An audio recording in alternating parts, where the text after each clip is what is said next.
Hello and good afternoon, good evening, and in some places across the world, good morning. Welcome to this week's new episode of Primetime Gaming with Mr. BoomStick and Friends. And ladies and gentlemen, we have an unbelievable stacked panel.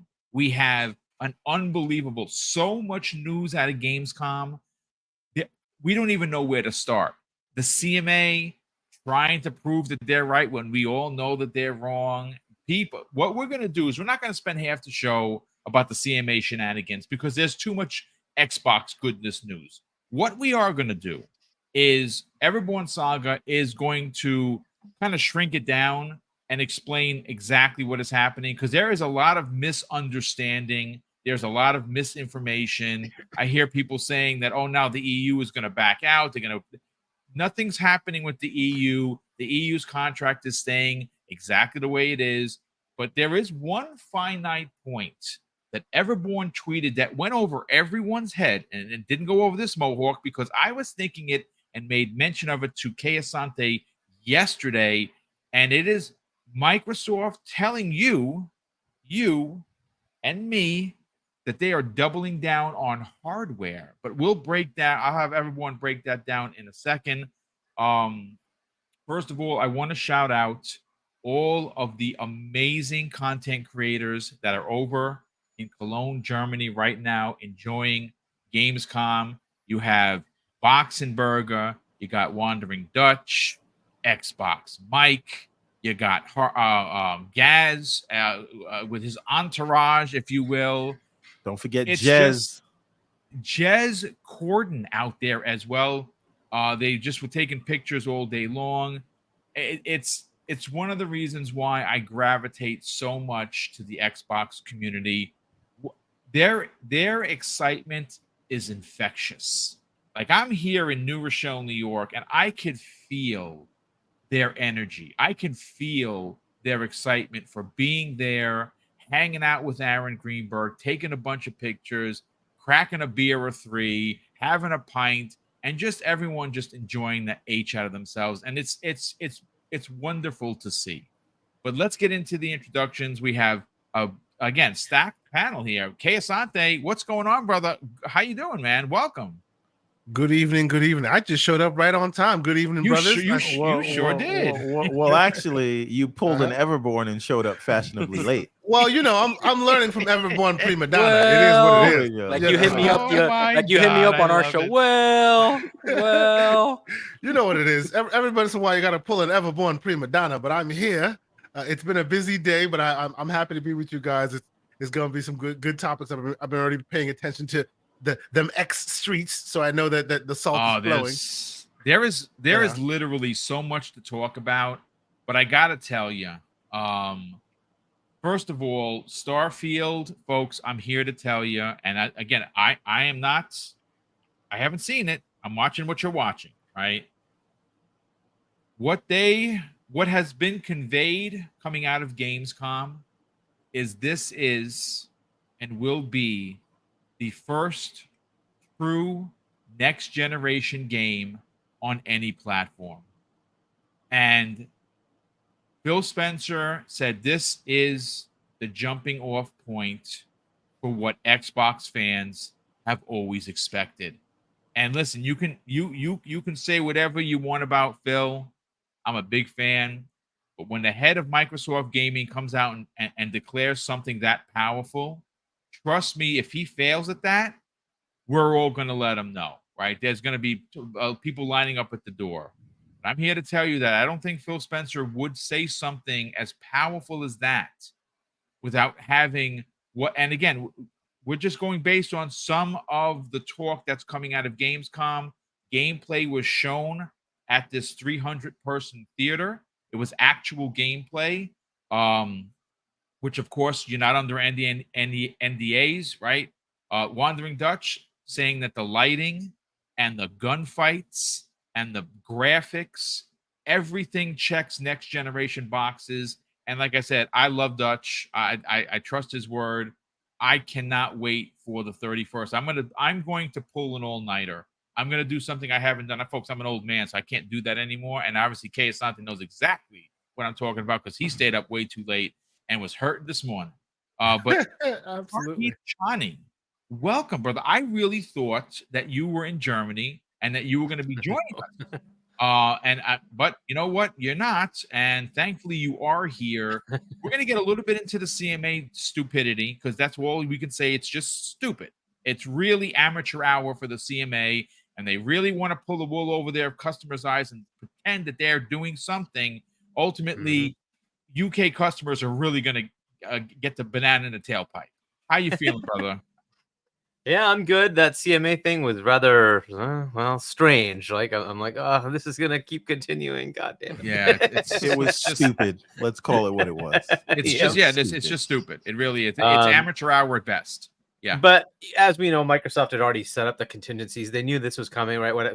What we need to do, and they already had it in their back pocket, and so they went ahead and pushed forward with this. To me, again, I don't think streaming is that big a deal. Nope. So I don't care. Nope. Games are still going to be in Game Pass. All the customers in the UK that really are going to be playing these games on PC or console, they're covered. You'll have options for streaming, including xCloud. It's still going to be there, right? But now Ubisoft will have the ability to make deals with other people as well. Whatever. It's just for streaming. So I don't care. Like it's such a minor thing that I don't see what the big deal is. So the fact that it's going to be enough, hopefully, to finalize this deal, good. Just get it done. I've never understood this whole idea that cloud is a market, because that means you can't buy the game and download it on PC, download it on console. I don't see when that's happening ever, but okay, maybe that happens like 5 years from. I don't see it. I don't even. Hargeet, I just technology. Hargeet, I think it'll happen in about 15 years. Just when the contract is expired. There you go. You really think that people will not buy hardware? I mean, that like you will never be able to buy a game on a PC. I think it's a matter of, see, this is the thing. There will always be Blu-ray players, right? Because there will be people that need local. All streaming needs to be is good enough. And when it gets there, then you'll see these streaming only platforms take off. The mass adoption. Right. Yeah. So, but that requires, right, to make it a market, it requires the game to never have an option outside of that. No. See, here's the thing. We're talking about two very different things. You're talking about the antitrust definition of a market. I am just talking about cloud actually taking off and when it will matter. And I don't believe the infrastructure will be in place until about 15 years, which is why I don't think this thing Microsoft is giving up much. Yeah, and because if it does become a market, and and I know there's like Moore's law, right? Like, does cloud figure out latency and artifacting before mobile chips get performant enough to just do these things? That's a real race, and we see that race with x86 versus ARM, right? Yeah. So now we're thinking x86 versus ARM versus cloud. So these things are real. Sure, I get it. I'm just saying, if the cloud ever does become a thing, and I think it could, by the time it does, all these rights will revert back to Microsoft. So again, if you were worried about that, because you got a lot of hardcore cloud people now all of a sudden, I just don't think it's an issue right now. But their definition, and I'm looking at it from an antitrust perspective, right, is that it has to be a market, and a market means there's no alternative. Right, but again, I don't think it matters to. I don't think it matters to look at it that way, because the reality that, like, the timeline that we live in, it was considered a market by the EU, even if it's erroneously, but they passed the deal. And this whole Ubisoft thing is, I think we're getting sidetracked, by the way, but I think it doesn't matter that whether it is a market or it's not, it is being treated as such. And so that's the reality. Listen, at the end of the day, the deal's still going through. The deal with Ubisoft. I hope like mid next month. I think they're going to fast track it, because even Everborn made a point that phase one of the CMA's findings was only a month. Yeah. Before they went to phase 2. Yeah, boom. Let me just run through this really quick, because I want to talk about the games too, and Gamescom and Starfield. So maybe we can knock this out really. You know what? Real quick, let me just finish the introductions. You had yours. We're going to get you in a sec. John Wolf joining us. Obviously, if you don't know John, shame on you. His YouTube channel is someone you should be subscribing to. He has 401 subscribers. I'd love to have 1,001. Well deserved. Out here working real hard. Stoking the fires on the socials. And he's a Sonic fan. He's a Sonic fan, and he has teamed up with Kay Asante on an incredible new show Monday evenings. John, how the heck are you, sir? Good, Boom. Good. Thank you so much for passing over. We needed the Latino heat, and here you are. Yeah, the Latino heat is here. Let's bring some heat. You just needed the bookend. You needed the bookend with Sonic slander. Sonic stands is basically what's happening. Yeah, right basically. Here. I mean, when you lose your niece this holiday season, don't I want to hear stop. Here what's we gonna happen. go. But we got to talk about that one. I love the release date is 3 days before Mario. I love this. Let's bring this it. is gonna be fun. Let's do It's it. gonna be fun. It is gonna be fun. it. Yeah. Argy, you want to get in on it? Wait a minute. Come on, Wait a Argy. minute. Wait a minute. Hold on. I want to point out. You know how we know that Kay Asante and Slow Mo and all these guys are scared? They are. Because they were rejoicing when they thought there was a rumor that Sonic was gonna have 10 less days to do their numbers. They were like, scared. "Oh my god! Look, I got the receipts, Kay. Don't even start. Okay, I got the tweet you okay. put So out. you know what? Trying to run your victory lap. Hargy, Mr. Joanna Dark. do you want to get down on this bet? We have hot chip challenges. We have hot chip challenges to pass around, right? We have it to pass around. We already know that you're immune to that, man. We know you're immune to it. You gave out your secret. I'm just as human as everyone else. The difference is I'm not scared. You know what I'm saying? There's a difference. Oh my goodness. You were scared when you thought when you weren't scared when you thought Sonic was coming out on the 27th. Hey man, then you got real quiet when you heard that. I'm putting my money where my mouth is, sir. You are happy to do the same. But ladies and gentlemen, thank God we don't have to deal with the whole. For those who may not understand what's going on, you will soon when you see Everborn Saga change his name to Sonic is not as good as Mario. You're good. Oh, coming wow. soon. You're good. You're good. Well, coming listen. soon. So I think, Boom, real fast, me and Kay, we have a show on Monday, and I think that, all of us here on the panel, we can agree that that the CMA is definitely the ass of the regulatory body, and they're proving it over and over again. Yeah. So They should be ashamed of themselves. Honestly, it's ridiculous. But listen, John, I appreciate you being here, brother. Let's quickly have Everborn run through the CMA situation to kind of clear up some misconceptions. Obviously, we'll have everyone jump in. You want to throw your point in there, throw your point in. And then we're going to get into the games, folks, because I am going to say this. If you're a fan of the show and you've been watching for a while, I got to say that as exciting as this deal is, and it's going to get done, it has been a real exciting last couple of weeks because all we've been talking about is gaming, specifically Starfield. Because, listen, the truth is this. Starfield's going to be game of the year. It's going to be game of the generation. And what we're hearing out of Gamescom is exactly why Sony wanted this locked up permanently as an exclusive forever, and why Microsoft just bought the whole farm rather than just a cow. But everyone, let's bring you in and let's clear up some of the misconceptions of what is happening with Ubisoft. Okay, so I came here. I'm not clearing up the misconceptions. I'm wiping all of the tears. So Xbox fans, I saw you. The news came out. You didn't hold the line. You were crying. Yellow bellies. Right? Yellow bellies. Like, oh my God, the CMA is blocking the deal. Oh my God, Microsoft is giving up everything. They might as well walk. Shut up. All right. This is what's happening. This was planned from the beginning, and you knew it was planned from the beginning because what happened not 26 minutes after the FTC got their asses handed to them by the one and only Judge Corley, Jacqueline Scott Corley. Shout out to her. Right. 26 minutes later, the CMA was on the phone and they said, you know what? We're working with Microsoft. Right. And what did David Fabian leak the same day is that Microsoft is going to do a divestiture related to cloud. We all knew it. They all said it. And then he had to walk it back. Right. And then we got our case management conference where all that stuff came out and Microsoft wanted to got together with the CMA to submit an application to put the whole appeal that they were winning, by the way, they put that on hold. Right. They didn't do that for no reason. They didn't do that because they were going to get duped and not know what happened, but they put it on hold. They're working with the CMA. So the first thing they have to do is they had to sort out, one, the appeal, and then two, they had to sort out the final order. But if you actually listen to the case management conference, you would know that Microsoft would be submitting a new deal if the CMA decided not to just clear the deal based off of the change of circumstance.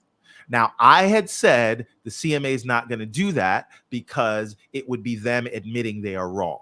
Correct. So what do? They say, no, we weren't wrong. Our final order is correct. But before we get to that point, because that's when everybody started crying, I would like to point you back to something else. The price of Game Pass magically raised. Correct. Right? $2. Yes. Now, that will become important in a second. So now the report comes out. They say we decided to keep the final order in place, but Microsoft is also right now submitting a new deal that we will look at it at a new merger, and it will require a new phase 1 investigation. If you were paying attention during the case management conference, and if you were paying attention to what the CMA said, they said this will not take as long as the first one. Do you know how long the first one took? You can go look it up. I can give you the link. It took exactly 7 weeks. That is 7 weeks from Microsoft notifying to the CMA's phase 1 decision. We already know this is going to take less than 7 weeks. Yeah, I think right? about 4 weeks, now, I would imagine. Now, you may not also know this. The comment period is already open, and it closes on September 1st. There will be no provisional decision. There will be a decision from the CMA, which will not take 7 weeks to do what they're going to do with the deal. Now, how do we know that Microsoft planned this from the beginning? Aside from the fact that they said it, aside from the fact that CNBC leaked it, we know that the magical end date for the CMA right now is what? October 18th. You know what else is October 18th? Microsoft's new deadline. This is all happening in lockstep. And by the way, so now we're saying, well, how is this going to work if Microsoft no longer controls the cloud? They're going to sell it to this cloud streaming rights. They're going to give them a 15-year license. It's kind of like the license that Sony has with Spider-Man and Disney. Disney owns the character. Disney gets all the money from the merch and the toys and the video games, but Sony has the rights to the movie, right? And now we know separately that there's some dealings where Disney's helping them with the movies and they're splitting the profits, but that's not important for right now. The point is, unlike that Spider-Man deal with Sony, this deal has a fixed term, which is 15 years. And in that 15 years, Ubisoft will have all of the rights to streaming, and but then Ubisoft will have to pay if anybody wants to put Call of Duty in their cloud streaming service or their cloud subscription. Ubisoft will then have to pay Microsoft, right? It's just that Ubisoft decides who they're going to license it to. And Microsoft, if they want to put Activision games in xCloud, will have to pay Ubisoft, right? Now, when you have to pay Ubisoft, doesn't that extra $2 that you raise Game Pass come in handy? It sure does. It's called Ubisoft Plus, going right to Game Pass, sir. Now, again, what this does, aside from saving Ubisoft and aside from getting the CMA off of Microsoft backs, it tightly ingrains Ubisoft with Microsoft, right?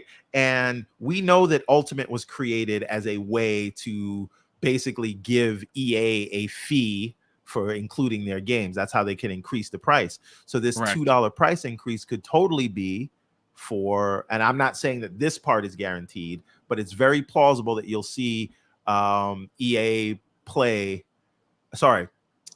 Plus go into Game Pass. Again, that part's not guaranteed. That's just my speculation, but everything else before that, those are facts. Now, Another misconception is that this has nothing to do with Game Pass, right? It has nothing to do with local.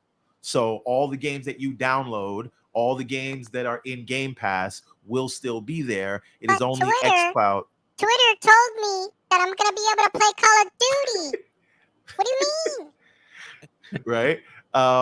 Now, one other thing I want to point out to you. This is my observation.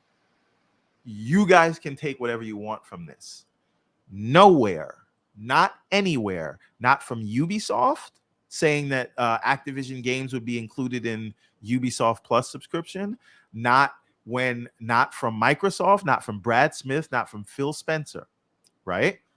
No one has said that anyone is guaranteed COD on day one, right?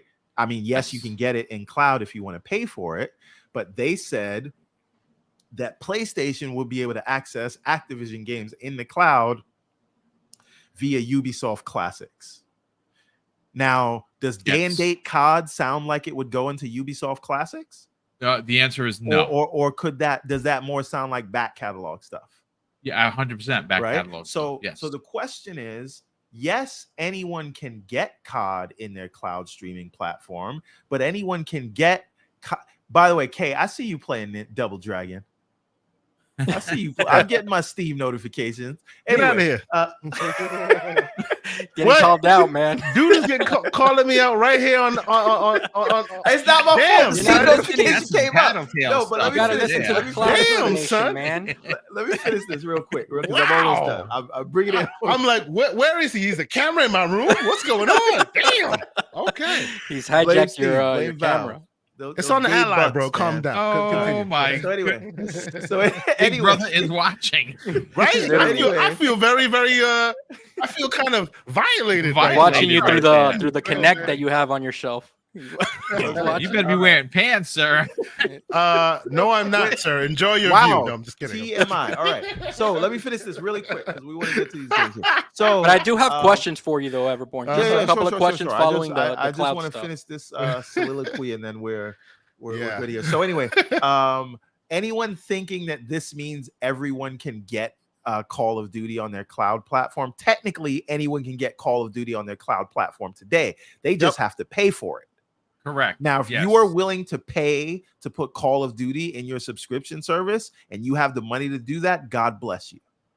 Because remember, you're going to have to pay Microsoft. You're saying to me that in 2023 or 2024, we could see Netflix with Call of Duty on their subscription service? Does Netflix want to pay what it would cost to put it in a subscription service and forego all those sales? Hey, man. If so, they pay for Zack Snyder movies. Why the hell not? You know. Hey, listen. If they want to do that, just remember you're going to pay Microsoft for the sales they would lose, and then you're going to pay Ubisoft the markup for making it happen. Here's my question for you, right? Because the CMA, this whole thing, they just muddied the water so much, and they just made this more confusing than it needs to be because of their ignorance. But whatever, we are where we are. So let me ask you a question, and maybe obviously we won't know the technical answer to this, but I'm hoping that maybe somebody can have a good guess. Let's say, because I saw a couple of concerns out on the Twitter streets saying things like, "Oh, what happens if?" In X streets, what happens if PlayStation pulls one of their classic tactics that they try to lock Xbox out of cloud gaming with their own ABK games? I would like to think that they're going to have something. That's not possible. I mean, I agree with you, because I would like to think that Xbox is going to have a clause in that contract saying that you can't lock us out of our own content. That's number one. And Ubisoft. That's probably. Well, I thought part of the deal is they've already done that, right? So they're paying them $150 million for access to the cloud, right? So look, Ubisoft has to pay Microsoft to be able to enable it, right? Right. But for Ubisoft to then say, okay, we will license xCloud to have it as well, which they did. So that's the exchange of money, right? So they're paying $120 to Ubisoft for access to be able to put it in xCloud, and then Ubisoft has to then say, 100 is back to you, 20 is ours, right? That's the cut. Yeah. Right. So they've already done that. Right. So at least that's what I'm seeing. Like they've already done right. that. So you can't. You're not going to be able to outbid Microsoft to get it. Why? Because they're going to have to charge you based on all the lost sales. There's zero chance you're going to outbid Microsoft, who does not have to pay for the makeup of sales. Right? You're just not going to do it. Right? And if you want to do that, if you want to pay $250 million every year to have this game, or maybe 500 million, right? Because COD makes $1 billion on PlayStation. You're going to pay $1 billion for that? Sure. Go ahead. Be Microsoft's guest. And I suspect the reason that you haven't seen it so far is the same reason you won't see it in the future. Right? Because it is prohibitively expensive unless you're the company making it, because Microsoft doesn't have to make up for the lost sales of their own thing. So I wouldn't worry much about that. I do think it means you'll see back catalog games because those become less expensive and the market value for those will be different than that of a day and date release. But again, we actually have numbers that say most people only use cloud to play a game while it's downloaded. Yeah, right? but like Everborn, right? Because the next big one that I saw on the X Twitter streets is that but now that means that PlayStation, they've assured themselves, the CMA has assured that PlayStation can have these via cloud in the future. And I'm sitting here thinking, wait a minute. As far as everything we know about the way that the cloud streaming works on the PlayStation side, all that stuff on their side is running on native hardware as well. That's on server blades. I mean, but they have Sony has some sort of cloud tech where it doesn't run on your own home PlayStation. Though they have something, they could do that. They could roll that out, and if they do, then they'll pay for it. But again, so there's two different ways to look at this. Will it be in multi-game subscription services, and will it be in buy-to-play? Right now, Microsoft already made deals that it would be in any buy-to-play, so I don't think that's something we need to think about, right? If you buy $70 COD on PlayStation, you'll have access to it in the cloud if Sony wants you to, and there won't be anyone to stop them, except now they'll actually have to pay Ubisoft, whereas before they would have gotten it for free, which is why this whole thing is so hilarious. By the way, let me give you a scenario. Let's say you're Ubisoft, right? And before this new deal, you're an up-and-coming cloud provider, and you knew your buy-to-play service had COD for free, right? Like you brought your own game, which COD I think was free. Still has to stand. Right, because that's in the EU agreement. But okay, right. But cool. What happens when they want to expand to the US? You know what they're gonna have to do? It's not free anymore. Now you're gonna have to pay Ubisoft prohibitively expensive prices. So you've actually just made it worse for competition. Yeah. Good job, CMA. Exactly. Yes. That's ridiculous. That's one thing. Now, the other thing that I want to touch on here, just finally, and then we can do any questions or move on if we want. So that's a question. What if someone buys Ubisoft? Then guess what? What if someone buys Sony? I don't know this, by the way. I'm just saying this. But if we're looking at it like the Spider-Man, the rights Sony would contract, revert the rights would revert back, or at the very least, the CMA would have to get involved and say this is okay. But Microsoft would have a say if Ubisoft was no longer independent. Correct. Like I saw that on the Twitter streets that Sony PlayStation is now going to buy Ubisoft to back the back corner Call of Duty from Microsoft. Back corner. Quick question. This is only the cloud. Which so no can one uses. I ask a quick question? Quick question for me, and then we can move on to someone else. I do have one last statement. Yeah, I have a question. Go ahead. That you can ask. That maybe you can answer for me, right? From everything I've seen, and forgive me, I haven't been paying as much attention as I usually do. So you guys are actually because you're playing Double Dragon while we're trying to talk. But that's maybe I need to pay. Maybe I need to pay more attention. Who knows? Hey, don't worry. You're gonna see. I didn't know Everborn had some of that Latino heat. Bringing it out, ladies and gentlemen. So, but Kay, don't. So my question is this: when Starfield comes out, we're all going to be doing that. Of course we are. My question is, my statement is this, and you tell me if I'm wrong, right? Out of all the salt that people keep throwing around saying that, oh, this person lost, this person gained, all of this, I see only two entities that have gained in this instance. One being Ubisoft for obvious reasons, and they needed a hand, right? Mm-hmm. They did. They're in trouble. Second, if you think about it, AWS. Am I wrong? AWS, why? Kay, No, tell me why. Technically, why? So, because AWS can license the game and put it in their service. Okay. Well, because Ubisoft Plus already streams through it. Right? Exactly. So theoretically, Luna now you're giving them more those games, consumers, right? So, yes, exactly. You're giving them more consumers. They can now get it without going through the front door. They can kind of have it because of Ubi. Luna kind of wins in this deal right now. Yeah, right. And Luna and Ubi. If there's any doubt out there that everyone on this panel was correct, that it's just cloud, Phil Spencer himself confirmed it today with Destin. They had their interview, and he said, yes, this is only for cloud. So I know that there's a couple of knuckleheads on Twitter saying, no, this is also for subscription services, meaning Twitter's that, got knuckleheads? I mean, I heard there's a couple of those. But Wolf, people can't read. We can't. We're not reading is fundamental. At least that's what I was told.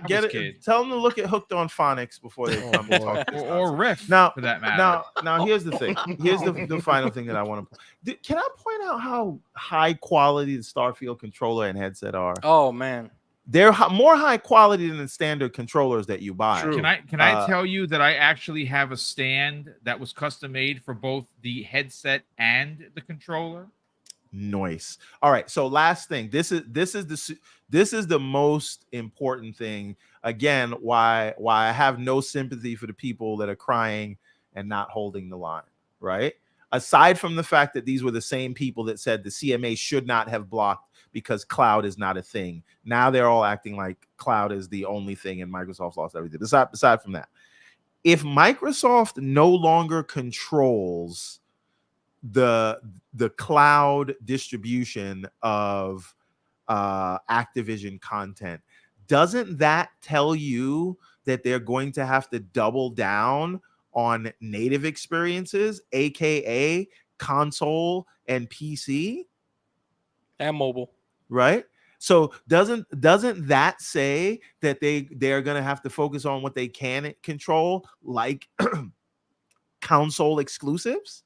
Well, okay, like so let me push back on that a little bit. Let me push back a little bit because that was a question I asked on to Boxenberger when he was on our show, right? And when you were being Everborn Vacation. Anyway, basically his thoughts on it, which I find interesting. I don't say I agree, but it was something to think about. Right now, you have Microsoft focused on ABK. You have them focused on console, PC, right? And right now, Xbox folks are feeling a little second-class citizens, right? I hear you on the idea. Well, you know, people some folks are. That's how they feel. Some people are, right? Yellow. I hear you on mustard heart. I hear you on the idea that if they no longer have cloud as an incentive in there, they now have more of an incentive to focus on what got them there, but they would be then sacrificing cloud for mobile, and mobile's a big market. It exists. So like when I posed the question similarly, Boxenberger gave me the question of, hey, wouldn't that then really make Xbox console players feel second-class citizens because mobile's where all the growth is? If they jump in there, you probably won't see anything. Well, you will probably, those who feel this way may feel worse because their attention will be focused there. What do you think to that idea? I think need to take their heads out of the sand. That's what I'm saying. I think that what Activision can give Microsoft in terms of mobile, besides Candy Crush, is adapting their popular IPs to mobile. But guess what? In order to do that, you have to have a popular IP on console and PC. So you still have to hyper focus on the exclusives that you can have for the platform. And this is not me saying it. This is Phil, and this is their whole marketing team saying Starfield is the start of it. But it is not the end of it. And we're going to go on a journey of regular exclusives for Xbox. Right. And so what I'm saying they is, need if money you to pay for all can't, this stuff, so that's where mobile's going to come in. Mobile's going to give them such an opportunity. mobile and income. PlayStation is going to pay for our Yeah, exclusives. that's right. That's right. But too. the thing is this. Ouch. Spicy baby. I see what this. you're doing, sir. I see what you're doing. Go ahead. The thing is this, right? Uh-huh. Would they like to grow to a cloud platform and so where they're hardware agnostic? Absolutely. But until they can do that, they're going to have to hyper focus on building out console and PC and focus on the things they can control, since they have to give away everything else and pay just like everyone else to access that content in the cloud. So you're going to want to use that content in the ways where you can control it. So so the point is, if I'm going to give up here, that means I'm going to have to focus more over here.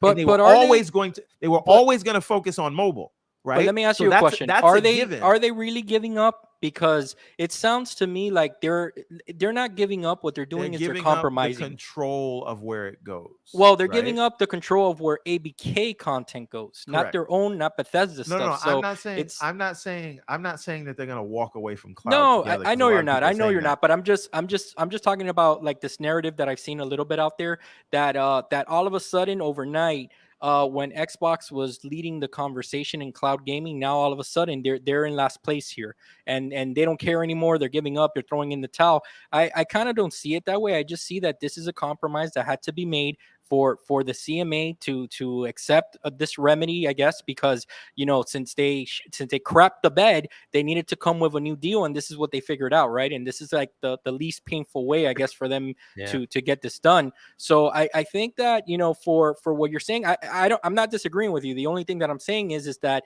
I see them kind of just taking the focus a little bit away from cloud and making themselves seem like the weakest player in that arena, because that's what these government agencies, that's what these regulating bodies have pointed out to, that they're the ones that have the advantage of. So I think that they're kind of making themselves be in last place on purpose, kind of seem that way, so it doesn't look, for future acquisitions. But when the deal closes, then you turn around like Michael Jackson in Thriller. Right. Yes, Latino heat is onto something. We've said this in many aspects, right? They're the biggest, most lucrative, most resource-rich company out there, but it's in their best interest to always play it small so that others can let them continue to play in those waters. If you walk around and act like Sony and have the wallet you do, nobody's going to let you play anywhere. Does anybody here doubt that they can turn on 4K streaming overnight just like that? I mean, they can match what they probably could, but you got to understand, Sony's proposed 4K is not really that's 4K. Right. Yeah, yes, sir. Sorry, it's just not. Just like you can play 8K Blu-rays on your PS5, which none exist. So all right. So this last thing on that, I believe that there will be an extra focus on exclusives. And if you thought hardware was going away when they don't control, that's the point of this. There are people that think Microsoft is going to get out of hardware. There's no chance they're going to get out of hardware when they don't control the cloud of APK Phil is content. hinting, guys. I don't know, like in all his interviews today, he was bragging and gloating about the Steam Deck and about the ROG Ally. Everborn, I heard you say this a couple of weeks ago. One of their next hybrid consoles, whatever, might be some sort of handheld. It's going to be a Switch-like console. I think he's liking it. I think he's digging He would not shut up about the ROG Ally. Like he did 3 interviews. Every one of the interviews, he's like, "Oh, I just happen to be carrying my ROG Ally." Right? So he's Ally gang. The point is, this is the beginning of it, right? They're going to focus on their own hardware, on their own exclusives. And if you don't believe they're going to hyper focus on exclusives, I have a bridge to sell you. Indeed. So as far as the mobile thing, that's an interesting twist, but there's a reality. They were always going to do mobile. They were always going to do mobile. Absolutely, 100%, right? They're always going to go there, and they've also said PC, right? They're going to grow on PC. That's where they're going. But so the thing with mobile is it has to fit the form, right? So if you're in a small phone form factor, you can't really play large AAA games that effectively. So it's just something to think about, right? So it's not as easy as you just bring the game there and it works, right? That's why you need somebody like King, because you can't just simply put your game on there and it just works. It's got to fit a form factor, and it's got to fit the small amount of time you have on a mobile device to be able to get in, play something, get out, right? So those things are just a consideration. So you're not going to play Starfield very effectively on a phone, right? But you could do it on a ROG. It's possible, right? But you have to give yourself that time, right? And that's kind of the thing. So yeah, it's an interesting mix. We'll see where that goes. I still think they're going to be doing, like you're saying, it's going to be the console and PC. Those are going to be where the majority of the big games are going to be, investing in. That's the way it's going to be. And then your mobile is going to keep expanding until the point that the mobile in your TV or your phone just connects to the TV. And that could be a bridge that you could say, okay, now it can run there, but it's running on your TV. It's got to be that big screen. Their next moneymaker for ABK coming up is Warzone once that launches on mobile. That's going to be huge. It's going to be, and like everyone said, like they're going to make the money off of the mobile, and to fund like, the Starfield of the world. It's interesting. All of the employees. Well, no, you know what's interesting, guys, and I didn't know this. When we were watching, the whole court thing happen, and all these numbers were now being put out there. 55% of Call of Duty's players, I would have never guessed this, is on mobile. Yeah, on mobile, dude. I would have never guessed that either. I play Call of Duty mobile from time to time. It's crazy. But look, ladies and gentlemen, I hope that we answered, or not we. I just sat back and I listened and I learned. Everyone really kind of put it out there. Obviously, John jumped in, Hargeet jumped in, Kay jumped in. Hopefully, we answered, or they answered all of your questions.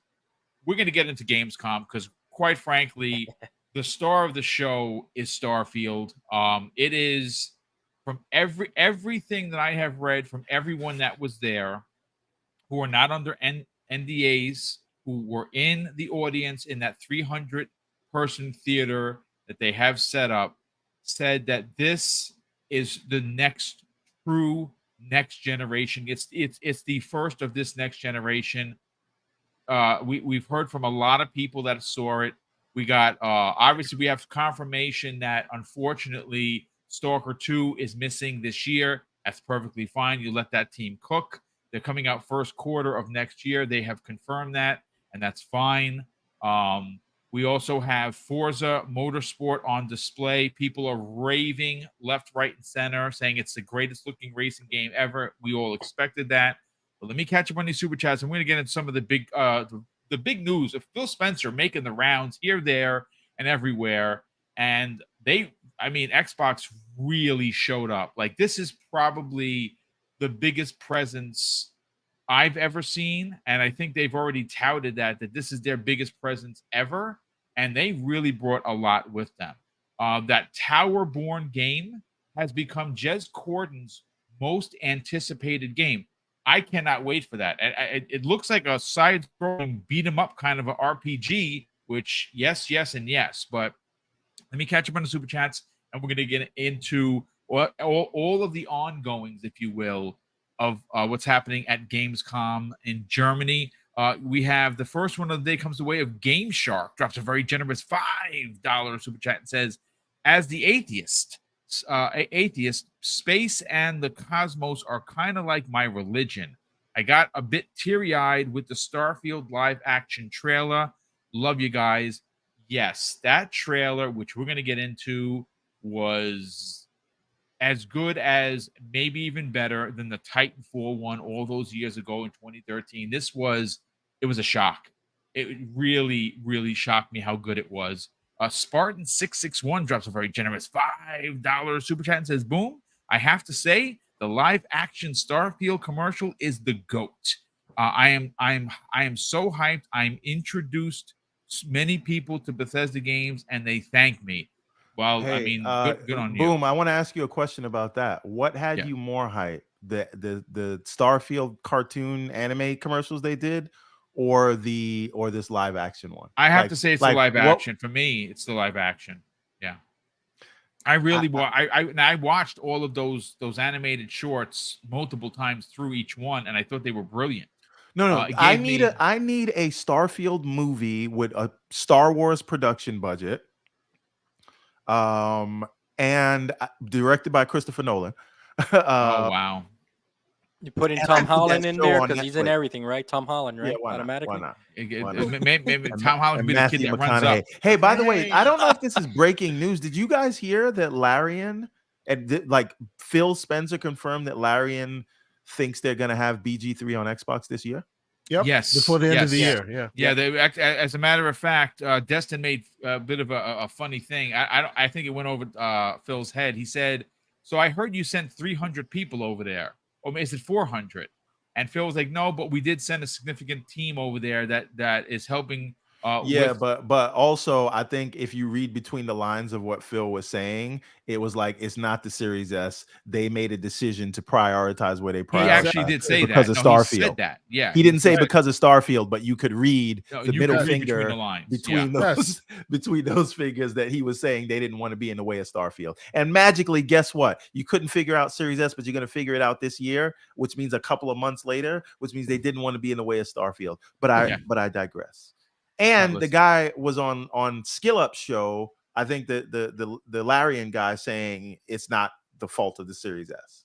Yeah, I mean, even Schreier has come out like on in his ink saying he has gotten word that they moved it in fear of Starfield. They specifically have said it, so it's not a secret anymore. Any idiot could tell you that. Yeah. Oh well, some idiots think it's because some other reasons. Well, people are just dumb. And there are console warriors of every size, shape, and intelligence level. Let's just say that.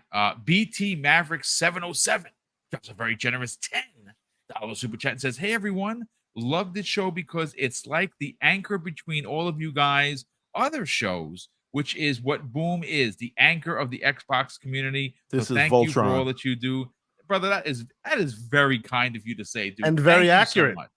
And absolutely very accurate. I'll be the third leg of the group. Now it's playing. Listen, we can all be the lion. I mean, the Voltron. It's fine. It doesn't matter who's the head, who's the left arm, the right arm. I don't care. It doesn't matter to me at all. Big Mad Mo. I love the name. He's been a channel member for 16 months. He drops a channel message. He says, "Shout out to Boom and Panel. Starfield next week. Can't wait to get my hands on it. But the first 2 to 3 hours, I'll be in character creation." Dude, let me tell you something right now. I am going to spend so much time in character creation. You're going to think you're looking at a virtual Boom. So like that was Boom, fake, right? Can I give a little bit of smoke? Just a tiny bit, since you bring that up. A tiniest bit.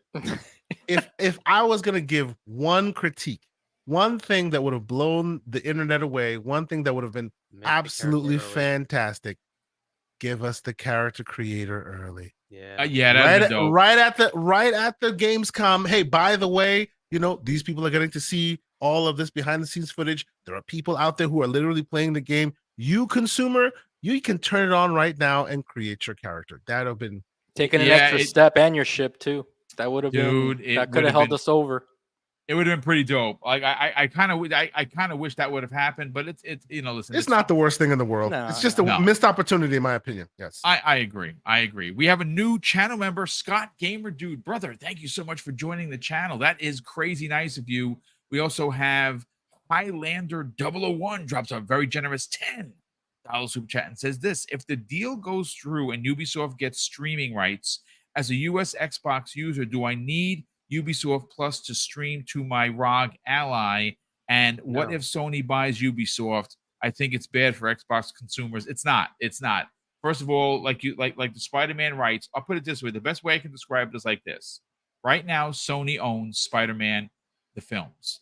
If Apple were to buy Sony, those rights would automatically be reverted back to its original owner, which of course would be Marvel or Disney, because they own them. This is exactly what would happen. If Ubisoft was purchased, the rights would revert back to Microsoft. That's the best way I can break it down. And in regards to you streaming on your RAG Ally, I don't think that's going to be a problem because you're going to be able to stream it through xCloud. They've already paid for it. They already paid for it. That's already xCloud licensing. You don't have to worry as a consumer or a customer. You don't worry yourself about that. Just go play a game on your ROG Ally. Right. Also, I just want to be clear, right? once the deal closes, Microsoft owns the IP. There is no Yes. chance that you can lock them out of their own content. Zero. Yeah, that's correct. None. Zero chance. Right. Yes. So what Ubisoft is doing is saying that other people can get it, and that Microsoft is going to have to pay a fair market rate for it, but that's a fee. But guess what? Microsoft will never end up paying Ubisoft $1 because why? Ubisoft has to pay Microsoft. So by the time that stuff goes back and forth, it's fine, right? Like, so don't worry about losing it. The game will still be in xCloud, and it will. Yes. It'll still be in Game Pass. That is nothing you have to worry about, right? Hey, this listen, does not affect you at all. Right. Scott Gamer Dude says the real blue platformer will be both Mario and Sonic Smurfs. If you don't shut there's your like ass this up. Smurf racing game or something, right? Is there a Smurf game coming out? I haven't There's seen like that. some Smurf kart racer. There's a Smurf kart racer coming out. There is, absolutely. Yeah. Crazy.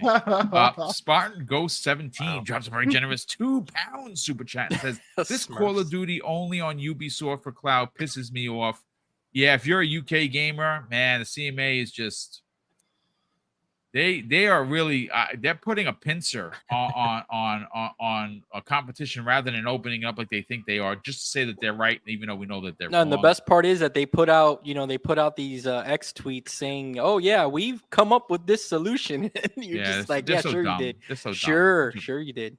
RC Polygons drops a very generous $10 super chat and says, with the parity contract for Call of Duty and becoming first party a game, could Microsoft still do the Game Pass upgrade bundle like what they are doing with Starfield and Forza, or can't do? No, the parity contract has nothing to do with you buying an upgrade. That's simply the content has to exist on both platforms, not how you sell the content. So if Microsoft has like what you were suggesting, like there's a $30 upgrade for Starfield, there's going to be a $30 upgrade for Forza Motorsport to get all the cars, like it was for Horizon. They can have the same thing for Call of Duty, and it's just fine. There is no parity situation with that. But I'm going to get to the rest of the super chats in a minute. Let's get into Gamescom. Listen. I mean, there is a lot to get into. Everborn, what do you feel like touching on first? Because this is kind of an open-ended. Should we do the Phil interviews because he went over a lot, or do you want to go? I mean, we could like opening night live. Is there something specifically in the Phil interview? Because he did 3 of them, right? He did one. He did one with. As a matter of fact, even Pete Hines did one with Xbox Oni, which I have on. Yeah, and Todd Howard did like a 2-minute interview. But I just think that Pete Hines really did a good job. Oh, 100% he did. He's 160 hours in a Bethesda playthrough. But he also did a good job as a team player. I'm warning to Pete Hines. After getting on that stand. So are we saying that like Peaches, he is no longer going to be the traitor? We need to give him a different moniker. Is that what you're saying? So you're saying that Pete Hines walked in and Phil said, we need to talk, and they had to talk. Yeah, and now Pete Hines he's playing ball. No, wait a minute. He's in pocket. No, wait a minute. He's still on probation, but he's doing good.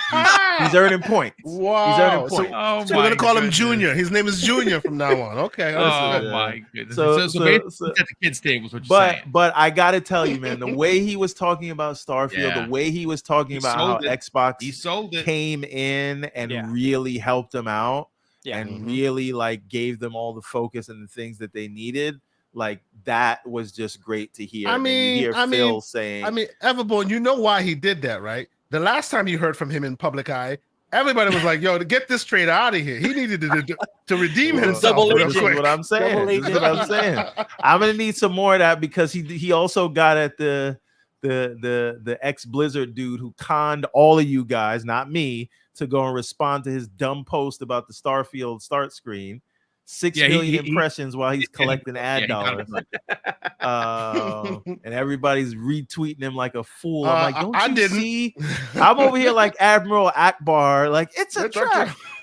But anyway, the point is, he came out and called him out. I was like, okay, Pete, okay, Petey.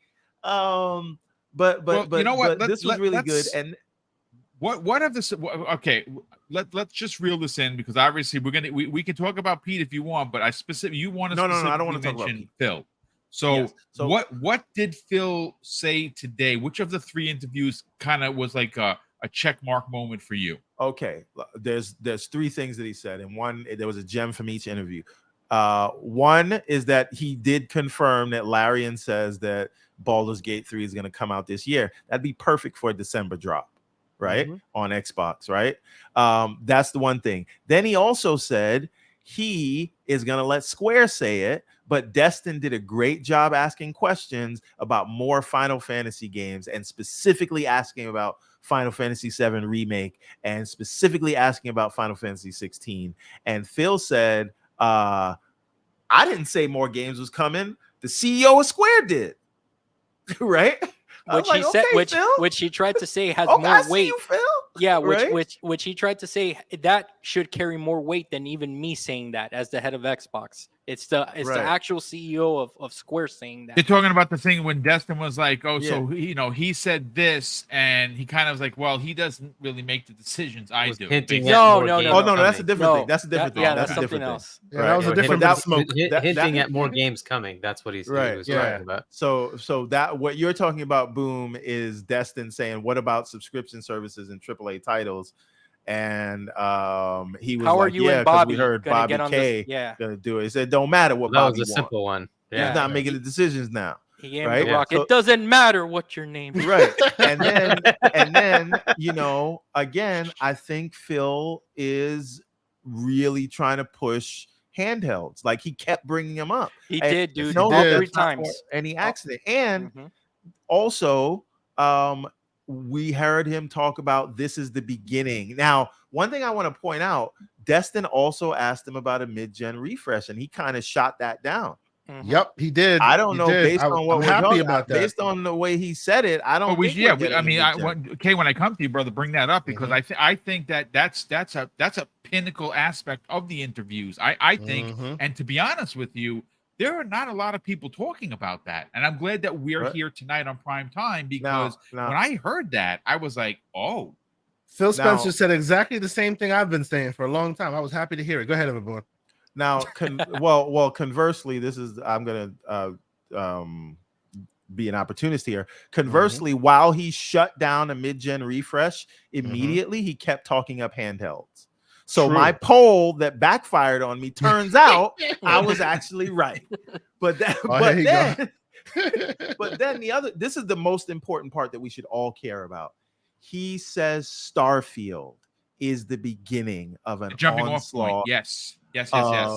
Xbox exclusives, like big Xbox exclusives. He talked about how I'm actually tired of hearing them bring up Redfall. I'm like, listen, he did it. He fell on his sword. Stop bringing that shit up, right? Yeah, let it be. Right. So, but he talked about how those things are addressed. He talked about bringing people into the fold. He talked about, this is another one. Did you pick up? He said his favorite thing on this show, and who he really wants to sit down with, is Ed Boon. Yes, he did. The thing he's most looking forward to is Mortal Kombat. That tell you anything? Hint, hint, wink, wink, Boom. It's been something we've been talking about for about a year. Yeah. Shadow Jago, guest character, for sure. So we know these are a few things we know. We know, as per Phil, they're committed to hardware. Right, that's not just my speculation. That is Phil saying that they're committed to Xbox. We know that he shot down an idea of a mid-gen refresh. We knew he couldn't shut up about his ROG Ally and mobile devices and Xbox. Right, we knew he says that this is the jumping off point, and we know that he says it don't matter what Bobby want. He's the captain now. Right, and then the last thing is he said Square. Don't listen to him. Listen to the CEO of Square. I was on stage with him. I made him bend the knee. You heard it. Go refer to that. So I think we got a lot of Phil, a lot of good stuff from Phil. I think we got good stuff from Pete Hines and good stuff from Todd Howard. So that's it for my interview talk. We can move. We move on or move. He also upsold the convenience of the cloud saves, because he said that he's been playing Remnant 2 and that it's kind of disappointing. Oh yeah, that, he couldn't shut about Remnant 2 also. Listen, Boom, you think that might be one of the studios that Embracer maybe? I mean, I think Embracer. Look, Embracer said something last week, or it might have even been 2 weeks ago. That and I know we're kind of getting off of the Gamescom stuff, and we're going to come back to it. But they specifically said in their announcement of the trouble that the company is in, that several of their current studios are going to find new homes. This was in line with. Gamescom is not the first place Phil was talking about Remnant 2. His last 4 or 5 interviews, he's talked about it. Yeah. Boom. Let me jump in real fast. So absolutely. Please, with Gamescom, I'll tell you what I'm enjoying about it the most, and we talked a little bit about it in the green room. It's number one. I'm so happy for all those content creators out there that, you know, you're Wandering Dutch, Gaz, and everyone else that's having a great time out there. Super, super happy for them. I hope that they enjoy it to the fullest. Secondly, Xbox has that big D energy back that they had before. I agree. Okay, Crystal D energy? Pretty Crystal much. D. They have that Crystal D energy that they had right up until this acquisition stuff started, that they took their foot off the brake. They're starting to rev it up again. Okay, and this is what us, as you know, as our preferred platform, we want to see. We want to see them, you know, with their foot on the gas. All right, so this is something that they showed up in a big way. They're showing off, you know, Starfield, their baby. They're showing it off in a big way there at Gamescom. Everybody is excited. Phil Spencer was on stage to present a gameplay trailer. Todd Howard was there. Todd Howard was the very first act in the opening night. I don't know what the thing is called of Jeff Keighley. Opening night live. Night live. Yeah, he was first on stage. Everybody's super excited. You know, unfortunately, due to the embargoes and the NDAs, no one can really say much about the game, but we are getting a lot in ways of hints. You know, people are posting emojis. People are just saying, "I wish I could say something, but I can't." So that should say good things. Xbox right now is controlling what Mag always says, and I'll carry the baton for him tonight. They're leading the mind share. That's the important thing right now. That I really do think, you know, you have PlayStation gamers right now. Even they can't stop talking about Starfield either. Like, everybody's talking about Starfield. And it's something that it's so enjoyable to see when a brand is kicking on all cylinders like Xbox is right now. It's very exciting, you know, because again, they're showing up in a big way at Gamescom. They're saying, we got stuff. We're excited. We got this deal almost closing. We have Forza coming for you guys. Let's show off some good stuff for you. The console wrap condom things that they announced the other day, that's a big thing. Okay.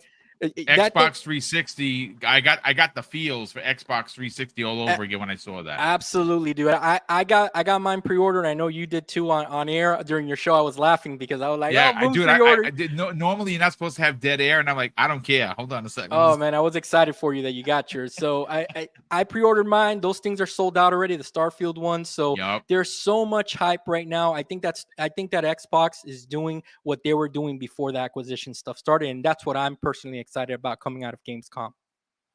It's good stuff. It's good stuff. You know what? I want to bring up my particular point because I thought this was. I like Destin a lot. Like I know that, you know, I don't agree with a large portion of what comes out of IGN, but I do dig Destin, especially when he's doing his own thing. So I have the quote here. Tom Warren actually put this out here, and this is kind of like one of those SmackDown moments that you didn't notice it until afterwards. So the question that Destin asks him, and this is the highlight moment for me, is Game Pass is a tough sell to a lot of execs. Bobby Kotick testified it's a tough sell to bring Call of Duty to Game Pass. After closing, how are you going to bridge that difference? And Phil Spencer says, well, there's a different person making those decisions. I mean, he told him, come here. I'm the captain now, is what he told him. I am the captain. I like that. He's not so much that he said that to Destin. No, that's not what I like it.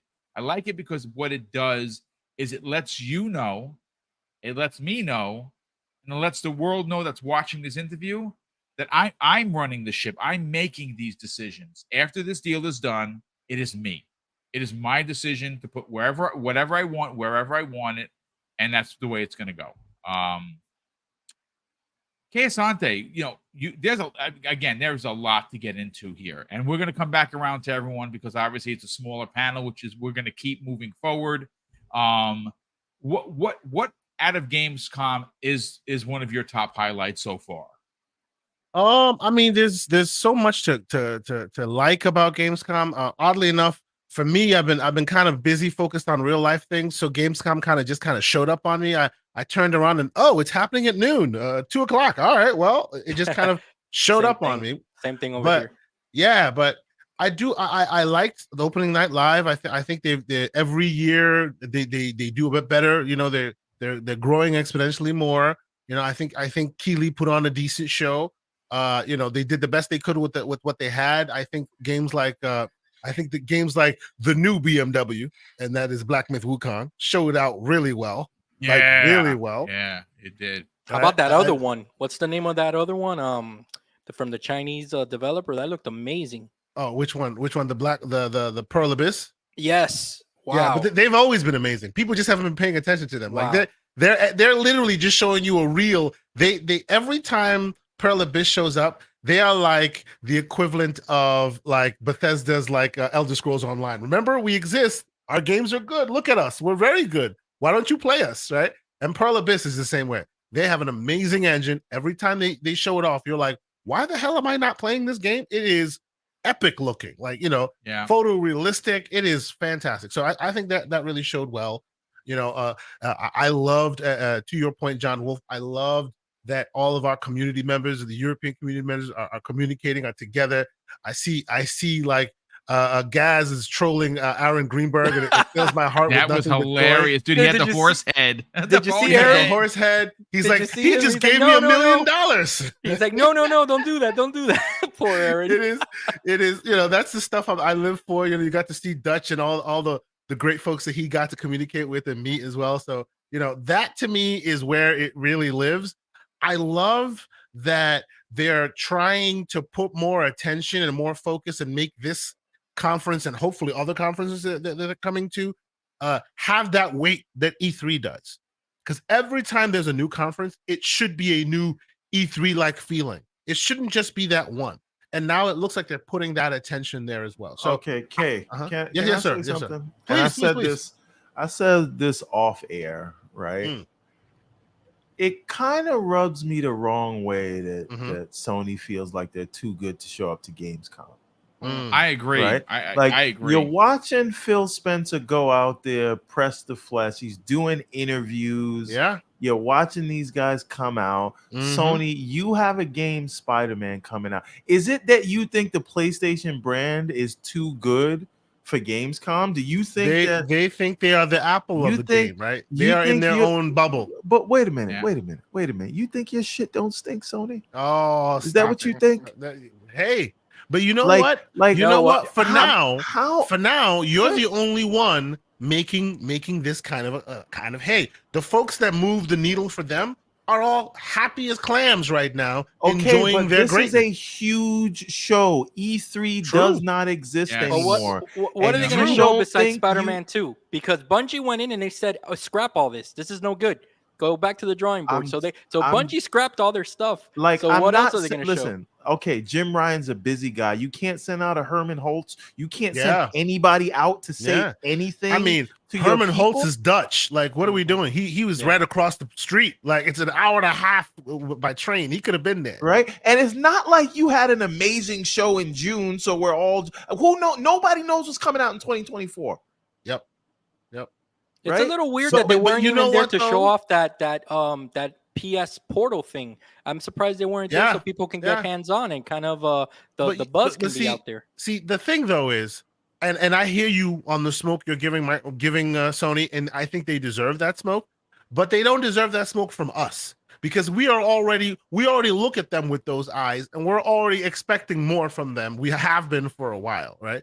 They need that smoke from the diehard group, the fans that really love them, because until they get that smoke from them, they have no incentive to move anywhere else. They're just collecting the check at this point, right? I hear you that they feel holier than thou. I mean, Microsoft, well, almost in a what do you call it? In a Gamescom Keeley kind of way, Microsoft pulled off a Sony move, right? They gave you a musical interlude before they showed you the banger, which was a Sony move, right? What did they do?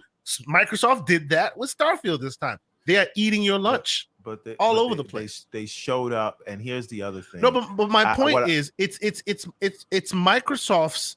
It is for Microsoft to convince the consumer, and they're doing a great job. But it's also for the consumer to then look at their incumbent, to look at their champion, and go, "Come on, y'all are not doing it right. You're saying the right things." I feel like more of the folks that they pay attention to, the people that would get codes the minute that Spider-Man 2 comes out, stuff like that. Those people should be saying, "Hey, man, where are you guys?" And that might change things a bit, is what I'm thinking. And the people are going to say, "Well, Xbox has to do that for better because of the position they are in." But they did this in the 360 days as well when they were on top. This is just what they've always done. This is not a new thing. Them showing up, them pressing the flesh, there being people you could talk to. Aaron Greenberg always interacted with the community. True. Yeah, but remember, and Sony used to do that, and then they stopped. But Everborn, some of the I guess you can say the content creators that cover all PlayStation stuff, not all, some, they'll say that Aaron Greenberg interacting with him is corny.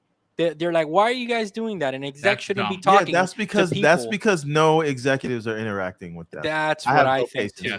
That's what I think as well. Because if they had an Aaron Greenberg like figure to go to on X Twitter, they used I'm to. sure they used to. Yeah, Adam Boyd and all of them, they were great back in those days. Yeah, I'm sure that they would be voicing all of these things after that show, after that Sony showcase. I'm sure that they would have blown up whoever's inbox that was. I'm not saying they need to retweet and do all of this stuff and go to people's podcasts. What I am saying is, it as big of a show as Gamescom is. Yeah, they should be there. Sony should be there. I don't disagree. It's a celebration of gaming. Yeah, in some way, you should be there, and you should not think you're too good to show up. I'm sorry. No, dude, that is a fantastic point, and people need to give Sony the smoke. Listen, this year has been a wash for them. Obviously, Forspoken came out, and it was an embarrassment. No doubt about it. Final Fantasy 16 comes out, and a lot of people really enjoyed it. And shout out to like Everborn who beat it, and I love that game. Enjoying it. That's fantastic awesome. Game. But it's not technically first party. It's simply just an exclusive at this point. Spider-Man's going to come out. Spider-Man's going to be great, but Sony has not shown up anywhere. And as a matter of fact, if we go, Hargeet, I want to grab your opinion on what has jumped out for you at Gamescom. But if we go based on what have you done for me lately, Sony's last what have you done for me lately was that piss poor, disgraceful, free-to-play garbage showcase that they put out there. And everyone was like, yeah, it's terrible, but no one's pulling their coattails. I don't want this to be on like we're piling on Sony. We're just calling a spade a spade. Yes, show up to Gamescom, Sony, because it's only one of the biggest events outside of the Americas. It's literally the event. But Hargeet, there's a lot to get in here. Forza showed up. Stalker's playable. Apparently the demo is really good. Starfield, not playable. That's fine. It's going to be playable next week. Not a big deal. But they did get a chance to show people some gameplay in this theater. There's a lot on display. What for you jumps off the page for Gamescom so far? If we're talking about the Phil part, and I'll get to the games thing. Talk about whatever you want to talk about, dude. On the Phil side, something that was kind of interesting to me, and I don't know if one of you mentioned it while I was out, was Redfall, right? He actually talked about, Dustin asked him, hey, you had that. What was, what did you learn from that? Great question. And one of the things that he gave us is that, they bought this during the COVID lockdown and didn't really get a chance to build that relationship to the point where they already had one with BGS. And they needed to kind of understand what their work style, and it's tougher to do. And you just think about this now. It's like, well, if I were to integrate a whole new set of people and I don't have any way to talk to them physically, I don't have any way to go there and see what they're doing. How do you do that? How well can you do that? Is it viable to do remotely?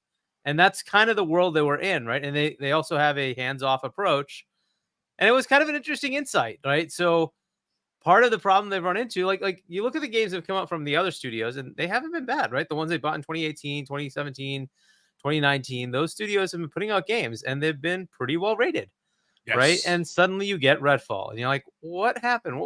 Why did that stuff? And it's like, oh, yeah, you did buy this when nobody could travel, nobody could go on site, everybody was in their homes. Okay, that's an interesting insight.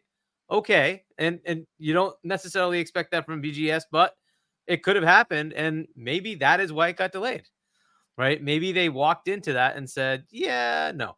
And right, because Phil knows the quality level of Bethesda, right? Because they've had that long relationship. He's been there for the whole Xbox thing, right? So they've been there ever since Morrowind came to Xbox, right?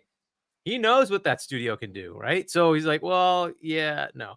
And right. And that was an interesting insight. So, okay, maybe I can kind of get now. The question is, do they do that to the others? And hopefully they learn that lesson is like, no, you really do need to go to each one of these studios, even though they were running under Bethesda, like go talk to each one of them. That's an interesting insight that just like, wow, okay, that kind of makes a little bit of sense. But yeah, and as far as games, I thought opening night live was pretty good. I didn't get to catch it live. I kind of just rushed through it. But it seemed to have quite a few interesting... It was a solid show, Hargy. Watch it when you get a chance. It was solid. Yeah. There was some interesting stuff. It's what I'm seeing as a pattern is there's a lot of Xbox stuff.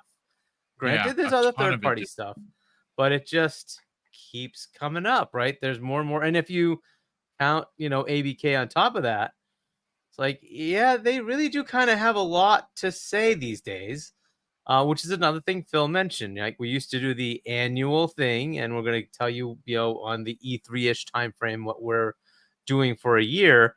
And now it's going to change because we just have so much to tell you, right? From the direct they did in January onwards. And we're going to get information, all the time now because they just have so much. It brings a level of excitement, and to some of the other points you were talking about of Sony not showing up. Look, eventually that's going to turn around, and it's going to be like, well, there's no enthusiasm on this side. I think there's more enthusiasm on that side. Why don't I go over there? Right? Yep, I agree. That is a problem, right? You have to entice and excite your customer base. And sometimes the games do it themselves, but like they didn't really show anything that crowd is really happy to see, right? They showed like 5 games, right? But they're all multiplayer except for Spider-Man. So I don't think people were really expecting that. And hence the low ratings for that show. And it wasn't just like the Xbox side that was saying it was bad. It was the PlayStation guys that were saying it was bad. So it is what it is, right? So you have to just look at it for what, where they are. And if they don't show up, they don't start like really enticing people, it could become a problem. Now, I know they've got games in their arsenal. They have to, right? Let's hope they're not all multiplayer. Out of 10, 6 are going to be multiplayer, Hargy. Out of 10 games. Yeah, I wouldn't be surprised if it's more than half. They came out with the number. 60% is for gas games. That's going to be so interesting to see. And how many of those gas games are actually going to work, right? That's up to now. That's a good question. Which one has? They've released several. They failed. So I don't know, right? We'll see. We'll see how this continues, right? I don't know. And they're not all first party, right? But they had deals with was it Babylon's something? Babylon's Fall, I think it was. Yeah, that failed miserably, right? Yeah, and then terrible. There's been several of these they try, and then 6 months later it's shut down. Like, okay, it is what it is, right? But and you kind of expect that not all games as a service games are going to take. But this is a direction that Jim is moving them in. if the excitement's on this side, because look, Microsoft has established a whole bunch of multiplayer games, and they're going to have some really big games with Activision Blizzard, right? So those games are just going to continue to roll or whatever, and they're now really getting into all the other ones, right? They're going to be an RPG house like no other. It's pretty crazy how many RPG, like starting with Starfield, right? But you can't discount In Exile. They've put out some classic awesome games, and the next game from them looked pretty good. Then you have Obsidian coming out with like it just rolls on, and you're like, okay, like this is a very, diverse set of studios coming up with all sorts of games, Ninja Theory to Double Fine to Bethesda Game Studios to it just keeps going. There's so many varieties from Compulsion, right? We don't even know what it is shooters doing. Can you imagine? To adventure games. Yeah, it's going to be all over the place, and all those games are available in a simple service, day and date. Yep. Play wherever you want, right? And it's just your enthusiasm is going to start to like kind of shift. Now we'll see if that matters. We'll see if that materially changes like the console mix, right? Will it still stay like 2-1 PlayStation to Xbox? I don't know, right? But hearing things like that people are trading in their place, I don't know how real that is. How many people are actually trading in their PlayStations? Dude, I was going to say that because now it's starting to become a thing. Like people are now posting, "Hey, I just traded my PS5 in," and it's becoming a thing. Hargeet, you're seeing it like I am. I mean, and we live in a world, unfortunately, of immediacy, right? We expect I click a button and it shows up. And if your roadmap, if Sony's roadmap, and I'm just pointing out, it seems like their games are not coming next year. So they are like in 25, 26 before their main studios start putting out new games. Yeah. And so you got another, like you got Spider-Man, and then what? What do you have? And, if the immediacy world says, this thing's sitting here, I don't like it, I'm going to trade it in, right? Because the other thing that happens is 3 years from now, if there's a game, they'll get the console at a cheaper price anyway, right? So they can trade it in, get the Xbox, get all the games that were just announced, right, that are coming, right? So we know this year and next year are stacked. You've already got Starfield, which is like thousands of hour game, right? It's ridiculous how big this game is. And if you're into these kind of games, you literally could just spend the next year or two just playing this if that's what you want to do, right? So that's a pretty good deal. And on top of that, you have all the other games they just announced and the stuff we know that's in the works, right? So, I mean, the enthusiasm gap is going to start to become a thing. It's an interesting point, right? And I don't know when Sony wakes up to, like, you kind of have to do like that 2020 showcase that Microsoft had. Here's our generation. Right, you kind of need to put out what the heck you're expecting your players to play. Well, they need the year of dreams like they had in 2016, where they showed Final Fantasy VII, Spider-Man, exactly right. Let me make a point. What's coming. Tell me what you think about this, because we learned this from the from the hearing when Xbox was in the year that Forza Horizon came out and Halo Infinite. Weren't they leading in sales for X amount of months because the hype train was there on the Xbox? Forza Horizon was picking it up. So I think that this is their opportunity to kind of replicate that. I mean, now's the time. Now the champ is on the ropes right now. And what I mean by that, they're still selling like hotcakes. I'm not trying to say that there's no demand for PlayStation. Don't let's not get it twisted here. But what I am saying is that they're on the ropes as far as content goes, because they're not showing anything. So now is the time that Xbox needs to keep on doing exactly. I think what they're doing is perfect. They do not need to change anything that they're doing. If they just keep on having shows, being present, being in everybody's face, and showing that they're going to be bringing up games, I think that that eventually may start happening again. Yeah, and if you continue that pattern, right? So having that Square moment, that's a big deal. That like it upset a lot of people on the other side. It's a big deal. And if say the acquisition of Sega happens, right, at some point you just have to think the mind share is going to start shifting say, all right, this is the place to be, right? And it doesn't necessarily matter. You can still go buy a PlayStation and enjoy those games. Wait for them to come to PC. You can enjoy those games. Heck, you can be on PC and enjoy everything because all those games come there anyway. right? But the mind share starts shifting to, I need to listen to Xbox because I'm going to be excited by what I hear, right? Now, we were all expecting Sony to do that with the last showcase.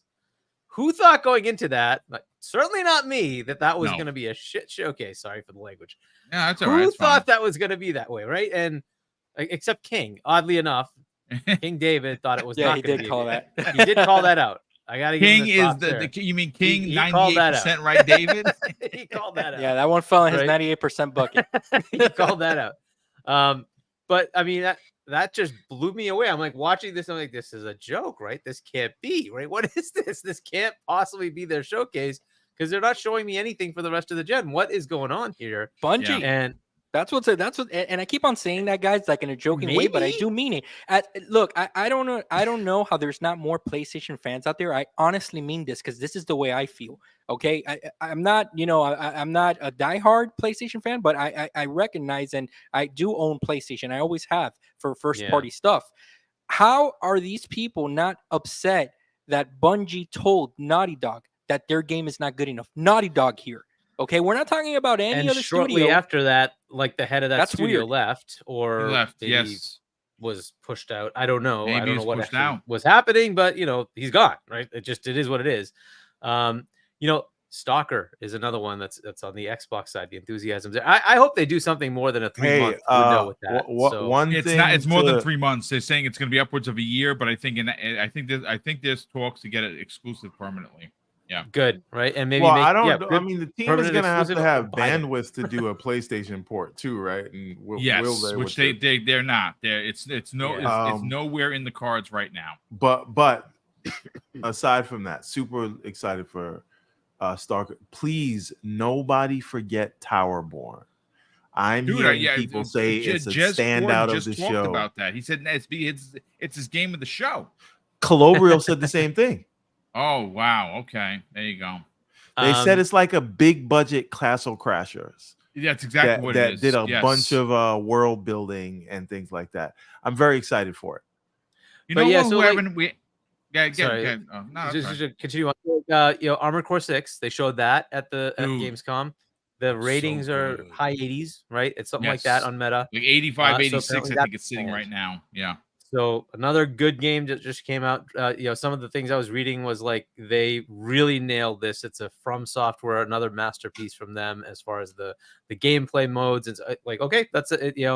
It's gonna have the effect of what was the one that they just put out from last year? The RPG that's like Elden Ring. Elden Ring. It's gonna have I'm telling you, it's gonna have an Elden Ring effect. That game. So this is a crazy year for games, but taking away the other thing that Sony had been doing, which was taking all the Squaresoft games, Square Enix games, and putting them as exclusive. Well, that kind of died when Phil Spencer shows up on their stage, right? So what does Sony have left? And if Microsoft starts locking these third-party things where they're pretty good and also has this, very exciting first-party catalog, and that's what you're seeing, they're confident, right? It was just like they were in June. They're confident. They know what they have, and they know they can compete. Now it's just a question of executing and getting it done right. And hopefully they keep, getting this done. But that's kind of what you're seeing. They're there. Yeah. They have a big ass presence. They're there, right? Sony's hiding. So that's kind kind of what you see, or at least what I'm seeing. But you're not seeing incorrectly. It's showing. It is. It is. And everything. Well, I mean, hear think about like, this for a second. My God. we're seeing Phil Spencer. We're seeing Aaron Greenberg. We're seeing Pete Hines. We're seeing Todd Howard. These are all C-level executives of Xbox and Bethesda. You know where they are? They're at Gamescom. They're handshaking and high-fiving the fans. Yep. And they're doing it, and they're smiling, and they're strutting. And you're right. The confidence is the word of the day for what Microsoft is doing. Yep. And Sony's in a pickle. I'm going to tell you that right now. They are in a pickle. As good and great as Spider-Man potentially is going to be, and I have no doubt Insomniac is not going to deliver another winner. There are some people out saying that in the last 5 years we've gotten 3 Spider-Man. That's You know true. what I'm saying? It's fair. So right? I mean, there's criticism for that. Now I don't care because I'm a Marvel stan and I love Spider-Man, so I don't care. Asante, I want to bring. Well, we're gonna no. add a couple. One more interesting nugget is that Jeff Keighley has this, and I don't think it's deserved, but he has this aura of anti-Xbox. Yeah, but that really? to me, you have to say is kind of going away because realistically, look, Phil Spencer walks up on that stage and wins an award. Yeah, it starts with Starfield. Yeah, gives you the Age of Empires 4 release on Xbox. Right, they had Aura, they had and it just they kept going. Right, there's many Xbox things happening now, and I don't think you can really say Jeff is anti-Xbox when he's bringing Todd onto the stage. Now it could be that they also revealed Hellblade and the Xbox at Keighley's show. They did, and you know, so and look, having talked to the guy, I don't feel that thing where he hates Xbox. I think it's just an industry thing. And remember, he uses the industry to do a lot of this, and the industry tends to veer a certain direction. But I think that's starting to swing the other way. You're starting to see Sony, like media or Sony, trending media, whatever you want to say, dual shockers and play, like they're starting to go the other way and say, well, where's the stuff from Sony? Why give that message? Give that message to IGN for us, Harky. They need to start swinging the other way a little bit. But like, and that there's some people there that are going to be like that, right? But you can't say Destin isn't pushing the other direction, right? Destin's always on the Xbox side, and some people give him crap for pointing out 900p, but reality is that was a long time happening. ago too. That was what was happening, and pushing back on Microsoft. Fix this, right? Like, what's going on, right? So. And they did, by the way, that did get fixed, right? Microsoft did fix their dev kits, and a lot of games were able to get up to that 1080, right? So that you need to call that out. Like we do it, right? We call it out. We absolutely do it. Yeah. So he gives. So I don't know, and he has great interviews with Phil. And there was a couple of them, right? This at Gamescom. So I think they have people that are on that side, but you got to know that there are people on the other side, and some of them are very fanboyish, unfortunately. So it is what it is. Now, when it was Greg Miller, I actually kind of enjoyed it because Greg is just a funny, awesome dude. So I like Greg. I like Greg a lot. Yeah, I used to like watching him and get that perspective. And it kind of became like, man, when he left and made kind of funny, like that's where the fun is now. But anyway, Greg is the type of fanboy that you just laugh, that you have a good time he's with. Funny. He's not funny. It's not in a hateful way or anything fun, like that, right? Just like we do, like having fun at the expense of ponies. Like he has fun, and like that's good. But it's like it's not malicious in any way. They even hear it's like, come on, right? Like that's not what you should be, right? But if you're like making fun, having jokes, it's fine. Like that I like that kind of stuff. That's good, right? But.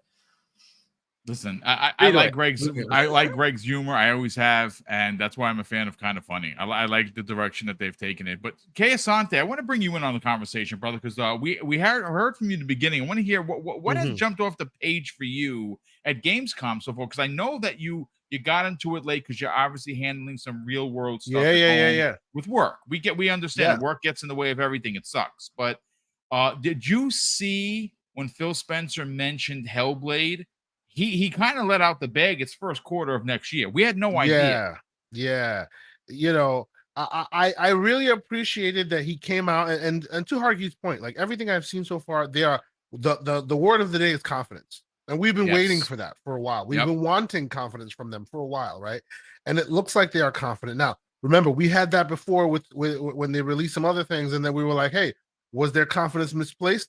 I think that's not the case this time. By and large, everyone that has played everyone that's played Starfield agrees that this is a special moment for them, right? So honestly, what surprised me is like what Hargeet is saying right now. There's a lot of Xbox out there, right? Yes. Like a lot of Xbox out there, and there's a lot of wink, wink, nudge, nudge Xbox talk too, right? And then all of a sudden, Call of Duty shows up, and here's Activision on the screen talking about what Call of Duty will look like this year. And you're kind of wink, wink, nudge, nudge. That's going to be Microsoft soon, right? Every game had some kind of a wink, wink, nudge, nudge scenario in there, which we appreciated.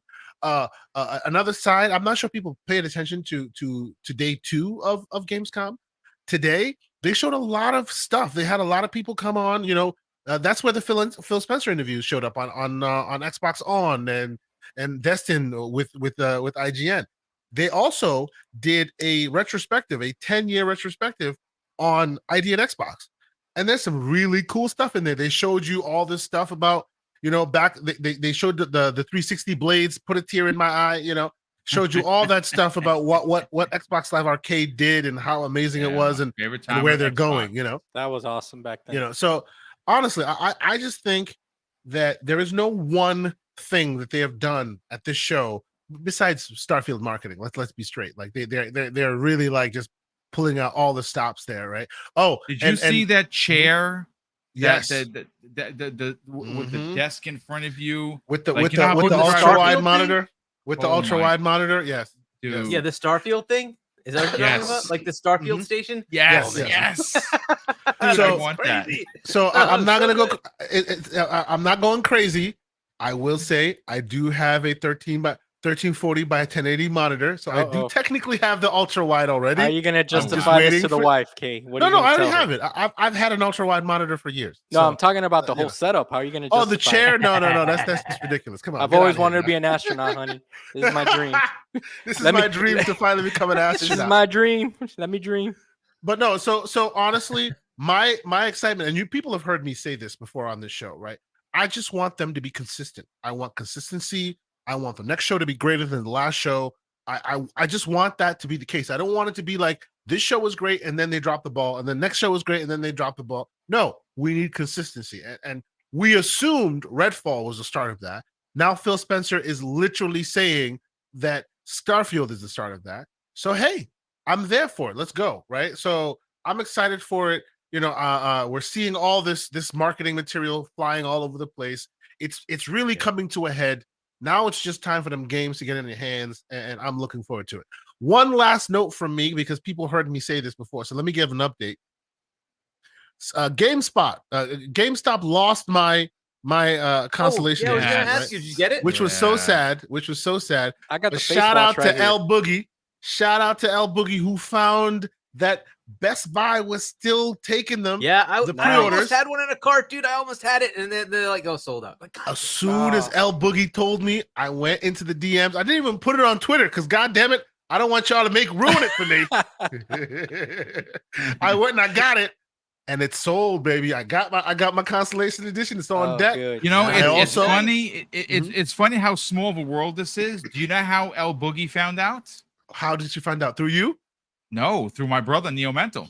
Oh wow! Shout out to the man Neo Mental. Only because he told me about it. I said, "Oh, did you see what happened to L Boogie?" And he's like, "Oh yeah, I hit her up on Twitter and told her that Best Buy had it." Hey and guys, then I quickly went and got it myself. Yes, sir. Speaking of deals, I just put this in our DM. You can get Armored Core right now from Slick Deals for $45. Hey now, I'm sorry, what? Yeah, I've had that link for 2 days, but it took 2 business days to deliver the code, so I didn't want to share the link until I can confirm I got it. I just got the code. It works. It is in my library. Oh, nice. No, I didn't want to share it and then you spend the money. I was going to be the sacrificial winner. Okay. So. You were saying you were but now now that he bought it, it's going to come to Game Pass, so we're all good. So that's absolutely, yes. Thank you, Everborn Saga. Mm-hmm. Thank you for buying it, because now it will definitely. If anyone wants that link, just DM me. I'll send it to them. Yeah, but Slick Deals, Armored Core, $45, Series X. And Kay, to your point with the points that you're making, I think Hargeet touched on it. I think that Phil did say to Destin during that interview that he pretty much said, listen, we have so much stuff now with Xbox, ABK coming, Bethesda, that we're gonna have plenty of stuff for year round. You know what I mean? And I hope that they get to that, because he touched on how they started the year with the developer diary, then the E3 showcase that he called the E3 showcase still, and now they're at Gamescom and stuff like that. So I hope that next year they just show up in a bigger way, because they're gonna have so much stuff that they can continuously talk about, and that's how you dominate the mind share. You're always have something to show. Yeah, absolutely. Anything else you'd like to add to the conversation, Kay, that jumped off the page for you in Gamescom so far? Oh, I love the unusual games that are out of nowhere. I know that they're all of a sudden out of nowhere. Like, what is it? The Delta Force is trying to make a thing. Like, they are now, they're like everywhere. You know, you see them all over the place. You know, there are a bunch of games that you didn't know. What about you told me about the Crew? Has like a Forza Horizon-esque kind of Crew Fest is what it's called. Horizon Junior Motor Fest. Yeah. What do you guys think of Aura?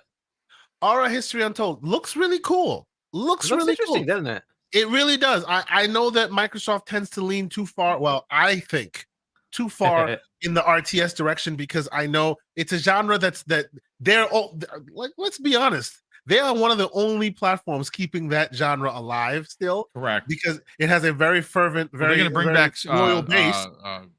Starcraft Ghosts. Exactly, right? Ghosts, hopefully. But Starcraft it has a very loyal base, but I feel like it's never gonna become like mainstream anymore. That time has passed. But there are other title that has kind of been flirting with the mainstream in Forza Horizon. Got steep competition this week, via the Crew, right? Yep. And that same game just keeps getting more and more layers. You know, shout out to Ubisoft. If you own the Crew, you're still playing this game because they just added. And by many accounts at Gamescom themselves, the game is every much a competitor to Forza Horizon. It's hitting on all cylinders. It's quality. It's there, right? So it's really cool. You know, I'm loving that they're bringing their stuff to the table. I got another one from you that went under the radar. Warhammer 40K coming to Xbox. Yeah. It's finally coming. And it's coming with a whole new system, an RPG system for each character class. Yeah. Yep. No, it's finally coming today. Now I will warn you, that game, I've already played it on PC and I've already decided that game is not for me, but I am happy that it is coming to console. Why is it not for me?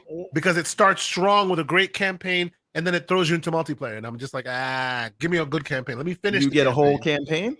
No, they give you a campaign start, literally just like 15, 20, 30 minutes of awesome campaign to start the world, and then they throw you in the multiplayer. I'm like, no. Well, that'll be a good half hour for me in Game Pass. There you go.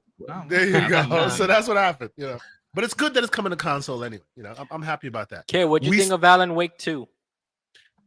Alan Wake 2 looks amazing, right? They've been like, Remedy has been like, they need something. And you know, Alan Wake 2 seems to be the connection that they've been looking for all this time. What I found very interesting, though, is even with the frayed relationship that is well known about Remedy and Microsoft, and they're not as good as they used to be or whatever, there was a lot of buddy, chummy behavior here this week. Wait, why would we think that? I mean, like, I guess there was some fraying that they've become more open, but remember, they gave them a game to make for them, right? So with Crossfire X, right? Well, no. Technically, although I agree with you, technically that was Smilegate going to Remedy. Yeah, but it was Microsoft brokering that whole thing, right? So sure.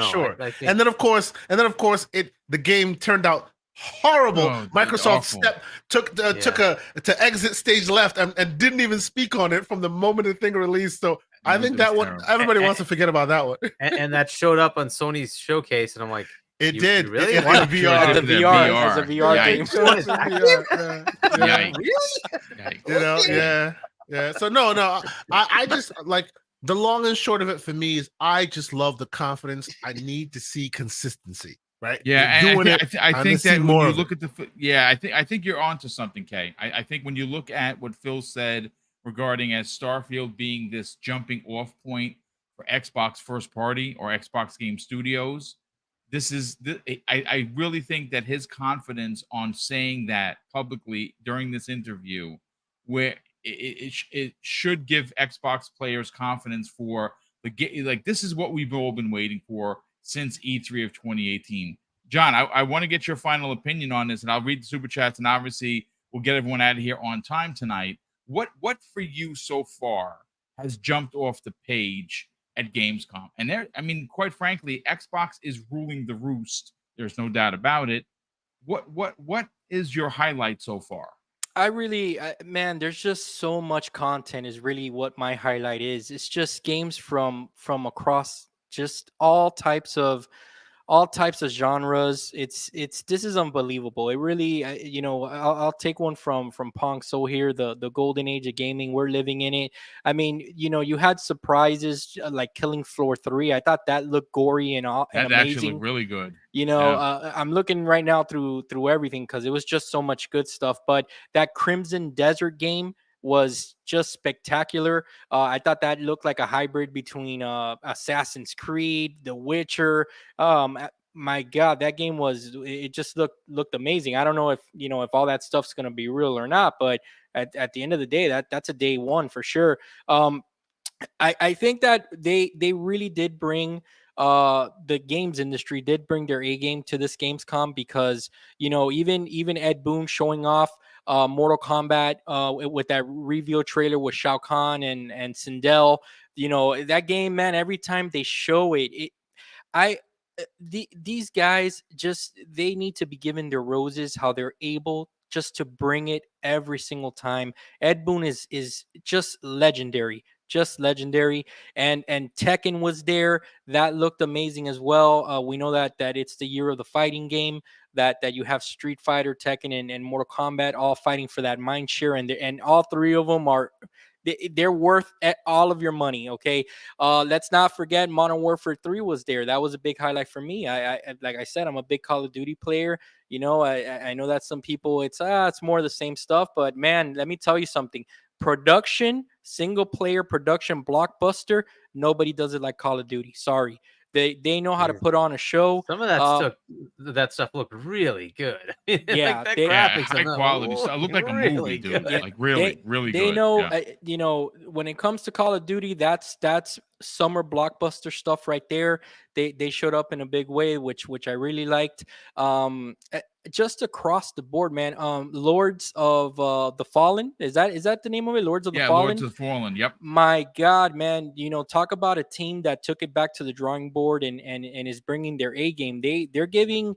I don't know about gameplay, and we know that FromSoft are the kings of the Souls like. I mean, they're the ones that created it, so taking the title from them is tough. But their art style for that game has me really, really excited for it. It looks like it's very From Software-ish. They're matching them in that quality. We got to give it to our boy Everborn. Sonic showed up in a big way. Okay, that so trailer. What is this? What is this like? This bet you're making? Well, what's going on here? Yeah, so me and Everborn Everborn, I kind of had to get you on board. I had to get you to hold the line a little bit there in the beginning. You kind of said no in the beginning, but I'm glad that you came to your senses. Hargi, the bet is simple.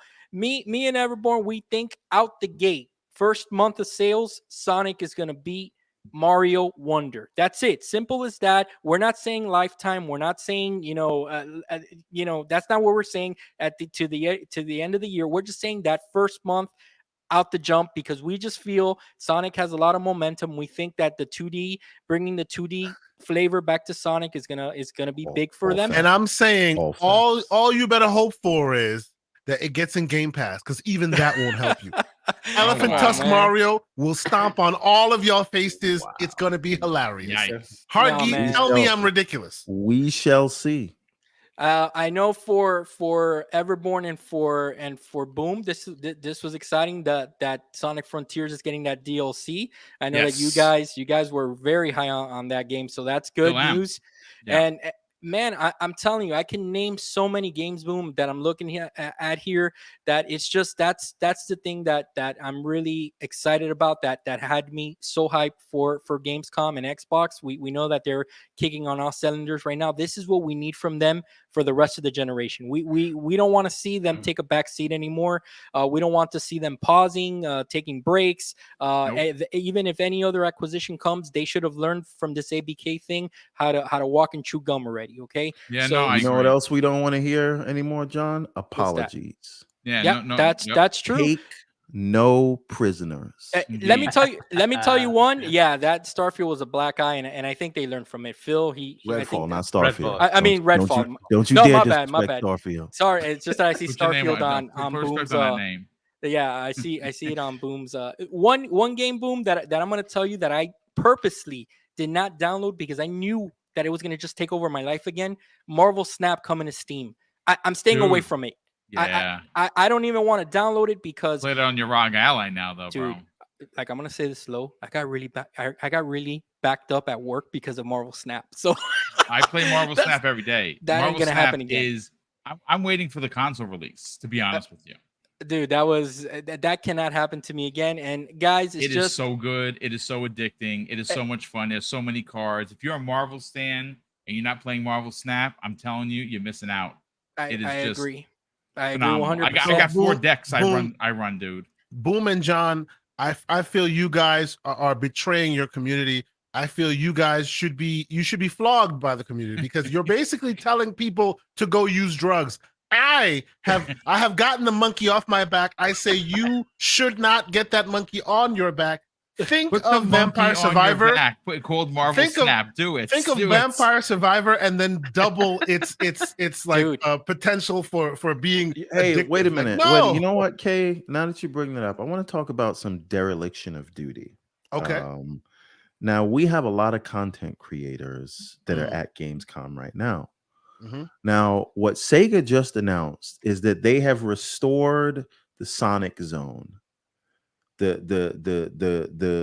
Gamescom setup that they had from the 90s. They brought it back together. They did a whole documentary about how they brought it back. It's Mario's big toast. setup inside of Gamescom. Mario's not there, but that's neither here nor there. Exactly. Because some people know how to. Mario's like Sony. Mario's like Sony. He's is, above it. Let's move on. But the point is, I have not seen one of our content creator friends take a picture at that Sega booth. How dare they? Well, but you know what? You know that is smoke in your eye, everyone. And you did not. That is smoke in your eye, sir. You are the Sega representative. Where were you, sir? Why are you here? I just got back from vacation. I could not go straight back out to Germany. Hey, man, we see your priorities there. Well, listen, I'm going to say this. This has been one heck of a show. A lot of laughs, a lot of talk. I have to go. I'm actually going back through 3 screens because for some reason the software froze and I only got up a certain amount of super chats. So I'm going to read those. And then we're going to get everyone out of here on time tonight. We have a member chat from Elemental Pio who's been a channel member for 17 months. He says, Age of Empires 4 is a huge deal releasing on Xbox, and Crimson Desert looks to be an amazing game. Yeah, Crimson Desert looked absolutely dope. Let's see. God Emperor Sofa King. What's going on, brother? He drops a $2 super chat and says, this kills the narrative there where they're going to focus solely on cloud. Yeah, absolutely. I agree. DeAndre Banks drops a $2 super chat and says, when Starfield launches, brain cells will be fried. I think people are going to lose jobs, man. Honestly, people are going to get out of work. Mr. Nichols, what's going on, brother? Welcome. He drops a $2 super chat and says, Sony has lost the Spider-Man movie rights. Nah, that they have not, brother. That I can confirm. I watch Den of Nerds every day, and I can tell you this: if that happened, it would be world-breaking news. The only way Sony loses those rights is if they get purchased or they sell them, and they'll never sell them, but they could very well get bought. And if they get bought by Apple, let's just say, and boom, that's why they need to release a movie ever so often. They need to release a Spider-Man movie. The contract, yes, absolutely. That's why you get the Cravens and all that other stuff. And that is why the Hulk has now reverted back to Disney because they didn't release a movie. Exactly. That's correct. Yep, exactly.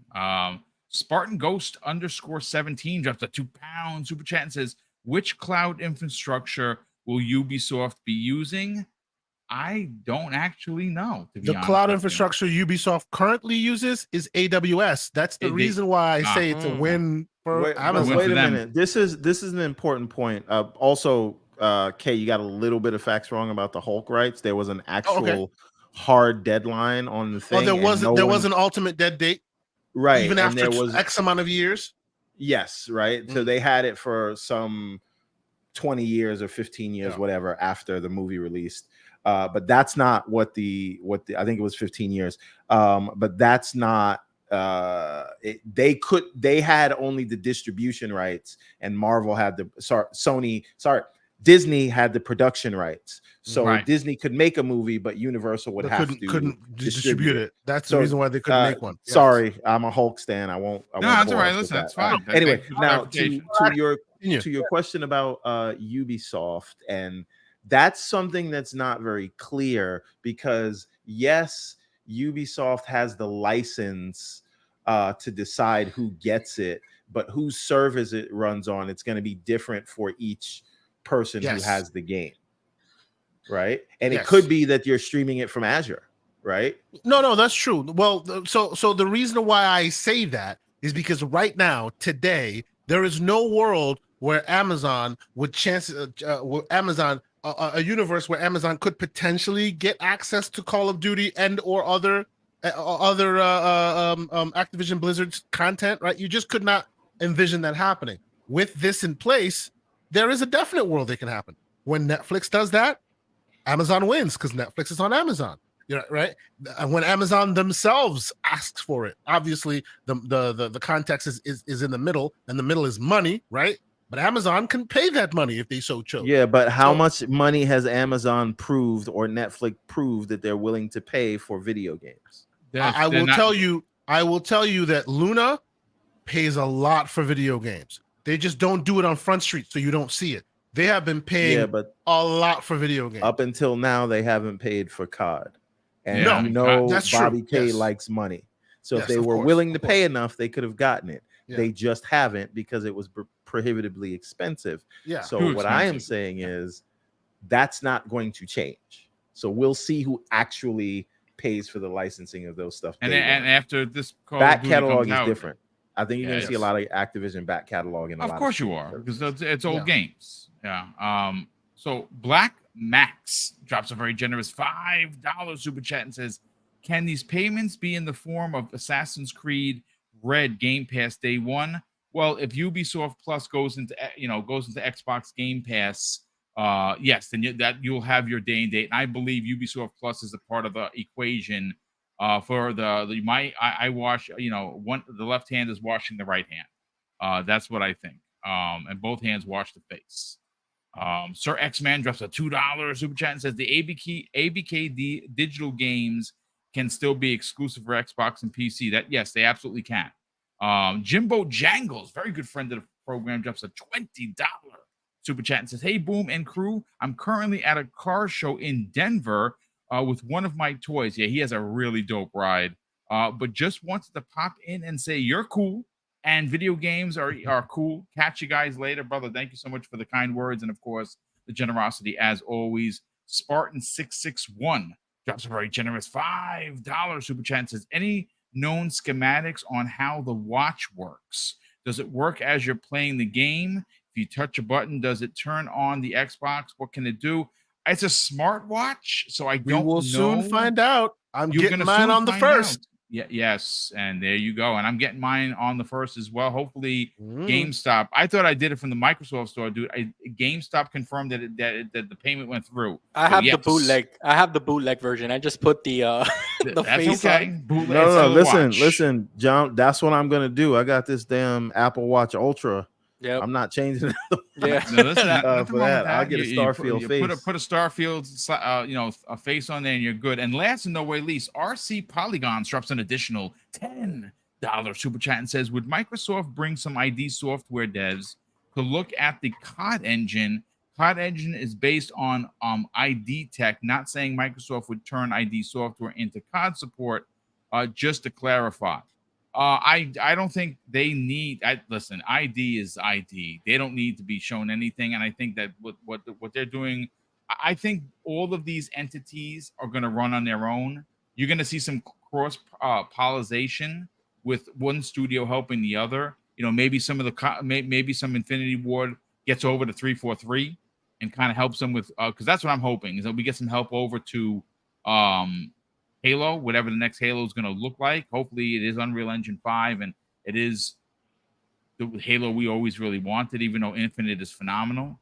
We will see. We also have another super chat come in here from Scott Gamer Dude, who's become a channel member. Scott, thank you so much for the generosity. He drops a $5 super chat and says, "Hey, Boom, great show. finishing the show eating a cannoli. Good on you. Hopefully you have a nice espresso with that cannoli, brother, like good Italians should. Listen, let's get everyone out of here. Hargeet, I want to start first with you. That Gaz video was phenomenal. What could you say about what they're doing over there? I don't know if you've been keeping a keen eye of what he's doing out there. He's putting tweets. He had a horse head or a pony head, a PlayStation hat as essential things for Gamescom. I actually think he made Aaron Greenberg blush when he said, hey, he just gave me a check. Sell the brand of Game On Daily, which you're a part of, obviously, Gaz and Asa and Jesse Norris. I'm Jesse Norris. Oh my God, he's Xbox era. You guys are doing an amazing job over there. Where could people not only subscribe, because your channel numbers are going through the roof and well deserved with the content you're putting out? More importantly, because you're not on social media, how could people get your message there, Hargeet? Boom. I think Hargeet may have had to back out for a second. His PC. Yeah, here he is. Oh, He's there you go. There he is, Hargeet. Yeah, so my PC got like hung up for some reason, so I had to like reboot. So, okay, all right. No big deal. But anyways, so the sauce video, hopefully people enjoyed it. It was a little segments of me in there, but yeah, we're working through that for a while. How long was the production on that, dude? Like, honestly, like we hours. Started that. When that whole story started coming up with Grums and how we're all paid shills, and then Dark put out that nice little video about the How to Trick a Pony program. Hargeet, I watched it like 3 times. I retweeted it and I just put one word: cinema. It was good. So, it was good. That's when it started. So I put together the actual form, right? So the acceptance letter of being accepted into the How to Trick a Pony program, and that's what created the segment that I did. So I actually have the whole thing all written out. If you want to see it, it's actually on my channel. It just goes over that piece of it just so you can see what I'd come up with. But yeah, we put that together. Finally, he got it out there. But as usual, I mean, he does all sorts of stuff with it, right? So he had the nice rap video. It's great. But that's Gaz. Yeah, and I've been seeing, again, shout out to Idle Sloth. I use his Discord server, and I get to see all these tweets, right? So I've seen what Gaz. Basically, you're on Twitter, but you're not on Twitter. I love it. Not sure. I can't post or anything, but I can see some of these things from some of the content creators and some of the more influential people or whatever, right? So, but yeah, so I've seen some of the things they've been doing, and yeah, he's of course, I'm sure he's having fun, right? But yeah, and so GameOnDaily.com, YouTube.com/GameOnDaily. And then, of course, RDX dealer had to back out yesterday. So we didn't have the show yesterday, but RDX every Tuesday at 8 p.m. U.S. Eastern Time. And then right here, Primetime Gaming every Wednesday, 7 p.m. U.S. Eastern Time. And next Thursday, folks, Starfield is available. A little game, right? A little game comes out next week. I don't know. A small game, an indie title, if you will. Yeah, I don't have much faith in it, but we'll see. We'll see what happens. One more week. One more. Crazy. John Wolf, brother, sell your brand of not only your YouTube channel, what you got going on with Que Asante each and every Monday evening, and more importantly, where could people see the Latino heat, La Raza, each and every day when you're out there on these Twitter streets, poking the bear, maybe adopting a pony or two? Talk about it. Well, pause. We ain't poking no bears. What are you talking about? I'm sorry. Well, first and foremost, Boom, thanks for he's not playing Baldur's Gate 3, so don't poke a bear. That game, dude, that game is wild. So first and foremost, Boom, thank you so much for having me on your show. You know that Primetime Gaming is my home. This is where I made my YouTube debut, thanks to you. Shout out to Everborn, to Que Asante, to Hargeet for just bringing fire to this show. And yeah, guys, hit me up on the X Twitter streets, John Wolf, exactly as you see it spelled there. Steam, Xbox, PlayStation. Strike up a conversation anytime, guys. Next week for sure, everybody is going to be playing Starfield. That's going to be the talk of the town. But for now, I'm actually replaying Red Dead Redemption, Boom, and that game it's a classic, dude. And I'm enjoying my replay of that. And yeah, and in 4K. No less. Well, I'm playing it at 1440p, but over 60 FPS. Nice. I'm playing it through emulation on PC, and that's pretty much what me and Kay's show on Monday evenings at 7 p.m. The Gamers Playground. Come by and hang out, guys. We talk PC handhelds, and all that good stuff. And Kay's also on another show that I'll let the fellas plug when they do their outro. So peace, everybody. Enjoy the rest of your week. Thank you. Brother, thank you. Kay Asante, sell your brand. You're going to have a big show coming up this Saturday morning at 10 a.m. Eastern Standard Time. Obviously, your partner in crime or your brother from another is back, and I'm sure there's going to be some sort of Sonic slander at some point. Tell everyone where they can tune in each and every Saturday to check out the Gaming Circle podcast, and more importantly, tell everyone about your Monday show with John Wolf, where it kind of invokes the PC crowd or even a learning to get you into the PC crowd. Yeah, thank you so much for as usual, always having a great show and great topics to discuss with my brothers. Always great to chat with you guys. Yes, myself and Mr. John will have a Monday show which we're starting fresh ideas, right? The Gamers Playground, where it's meant to dispel the crazy monolith known as PCMR, as it were. Not this past Monday, Kay. Well. We all come to these gaming streets with our own bit of baggage. I'll say. So we had a bit of fun with that one last Monday, but usually, that show is literally meant for learning something. Whether we learn something from you learn something from us. It's all about, honestly, us just getting together and talking games like we do on this show, but maybe from a more PC focused lens. And then, of course, on Saturdays, my man was on vacation. He is back now. Mr. Everborn Vacation joins us. We've had some great shows without him, but I'll be looking forward to next week. Well, we had good shows without you, man. We had a good show without him. I heard it turned into a pony show while I was there. No. Express. Don't do that. Don't do that. No. Web Dave held it down. He brought the Latino heat. Okay. Oh my God. Streets is talking, Kay. I gotta come back here. Come back and set the tone. Tay Talks was attacked viciously. Right? Tay Talks is my guy. But Ty was not there. He was not there to be taken down. He held his own. He was awesome. Out there. He had receipts. He represents the Xbox fan. He's an Xbox fan, guys. He's just not getting the same representation as we get where he lives. He wants more love from the Xbox camp, and he's not getting it. If I can go on here and spend the first half hour telling Xbox fans to stop crying about the cloud deal, Tay Talks can talk about where Xbox needs to improve in Ireland. That's right, dude. And you know what? On that point, right, we have a bunch of different folks from different walks of life coming on our show. We've actually kind of embarked on that since the 100 episodes. We got folks coming in. Last week was Boxenberger from Germany. Before that was Ty Talks from Ireland.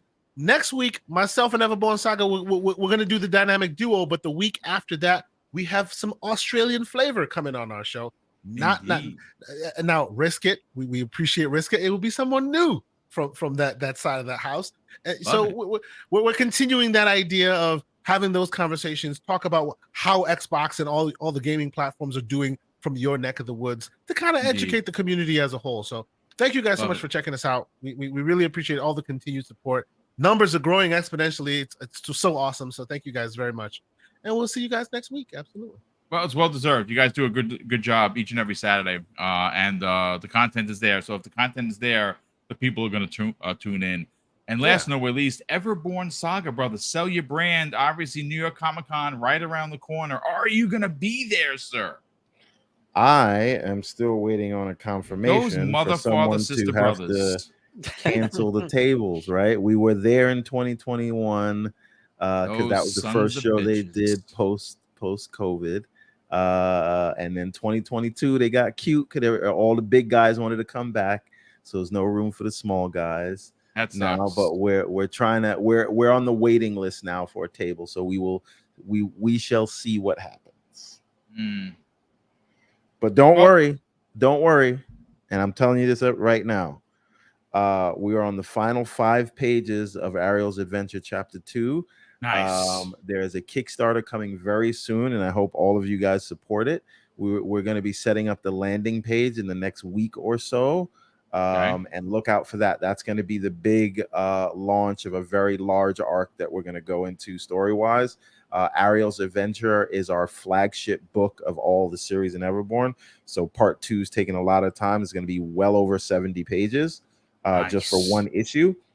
Trust me, you are not going to want to miss this. And I'll save the announcement for the thing. It's kind of a big deal, but we'll get to that. Dude. Good stuff, man. Good stuff as always. And listen, ladies and gentlemen, that is going to do it for this week's new episode of Primetime Gaming. Don't forget, not only do we have another show tomorrow in Xvlog Live, I'm sitting down with Skullsy TV, Mr. Bethesda himself. We're going one-on-one on everything Starfield, and maybe, just maybe, we're going to get some behind-the-scenes stuff of stuff that he happens to know. No leaks, no spoilers, but he knows something, and maybe he's going to give us some hot take. And of course, Friday show, Breakfast at Boom, 10 a.m. Eastern Standard Time. You're not going to want to miss it because I have locked up the General. That is right. Hold the Line Part 2 is happening with King David and crew on Friday morning's Breakfast at Boom, and he's going to be calling out all of the yellow bellies who are crying and worried about this Xbox ABK deal. And, well, Sony dropped the pricing of some of their very expensive peripherals, and they're a joke. He's going to get into that, as well as the handheld that basically can't do anything but charge you $200. So we're going to get into all of that. And, of course, the remainder of the information coming out of Gamescom. Friday show is going to be a real banger, as the kids like to say. And of course, I want to say a big thank you to all of the super chats that have come in. The support is just tremendous, especially with a lot of the new channel members. I think we're at 175 now, which is madness. So thank you from the bottom of our hearts. Mrs. Boom and I are incredibly grateful for the support. And I am going to close out the show, folks, with something that's important to me. Hopefully one day it'll be important to you. And that's something that my dad taught us when we were kids. And he would say, Craig, treat others how you want to be treated. Also, it doesn't cost anything to be nice. You live by those rules, Craig. I can guarantee you're going to have an awesome day. So take care, everyone. And we'll see you next week on the newest episode of Primetime Gaming with Mr. BoomStick and Friends.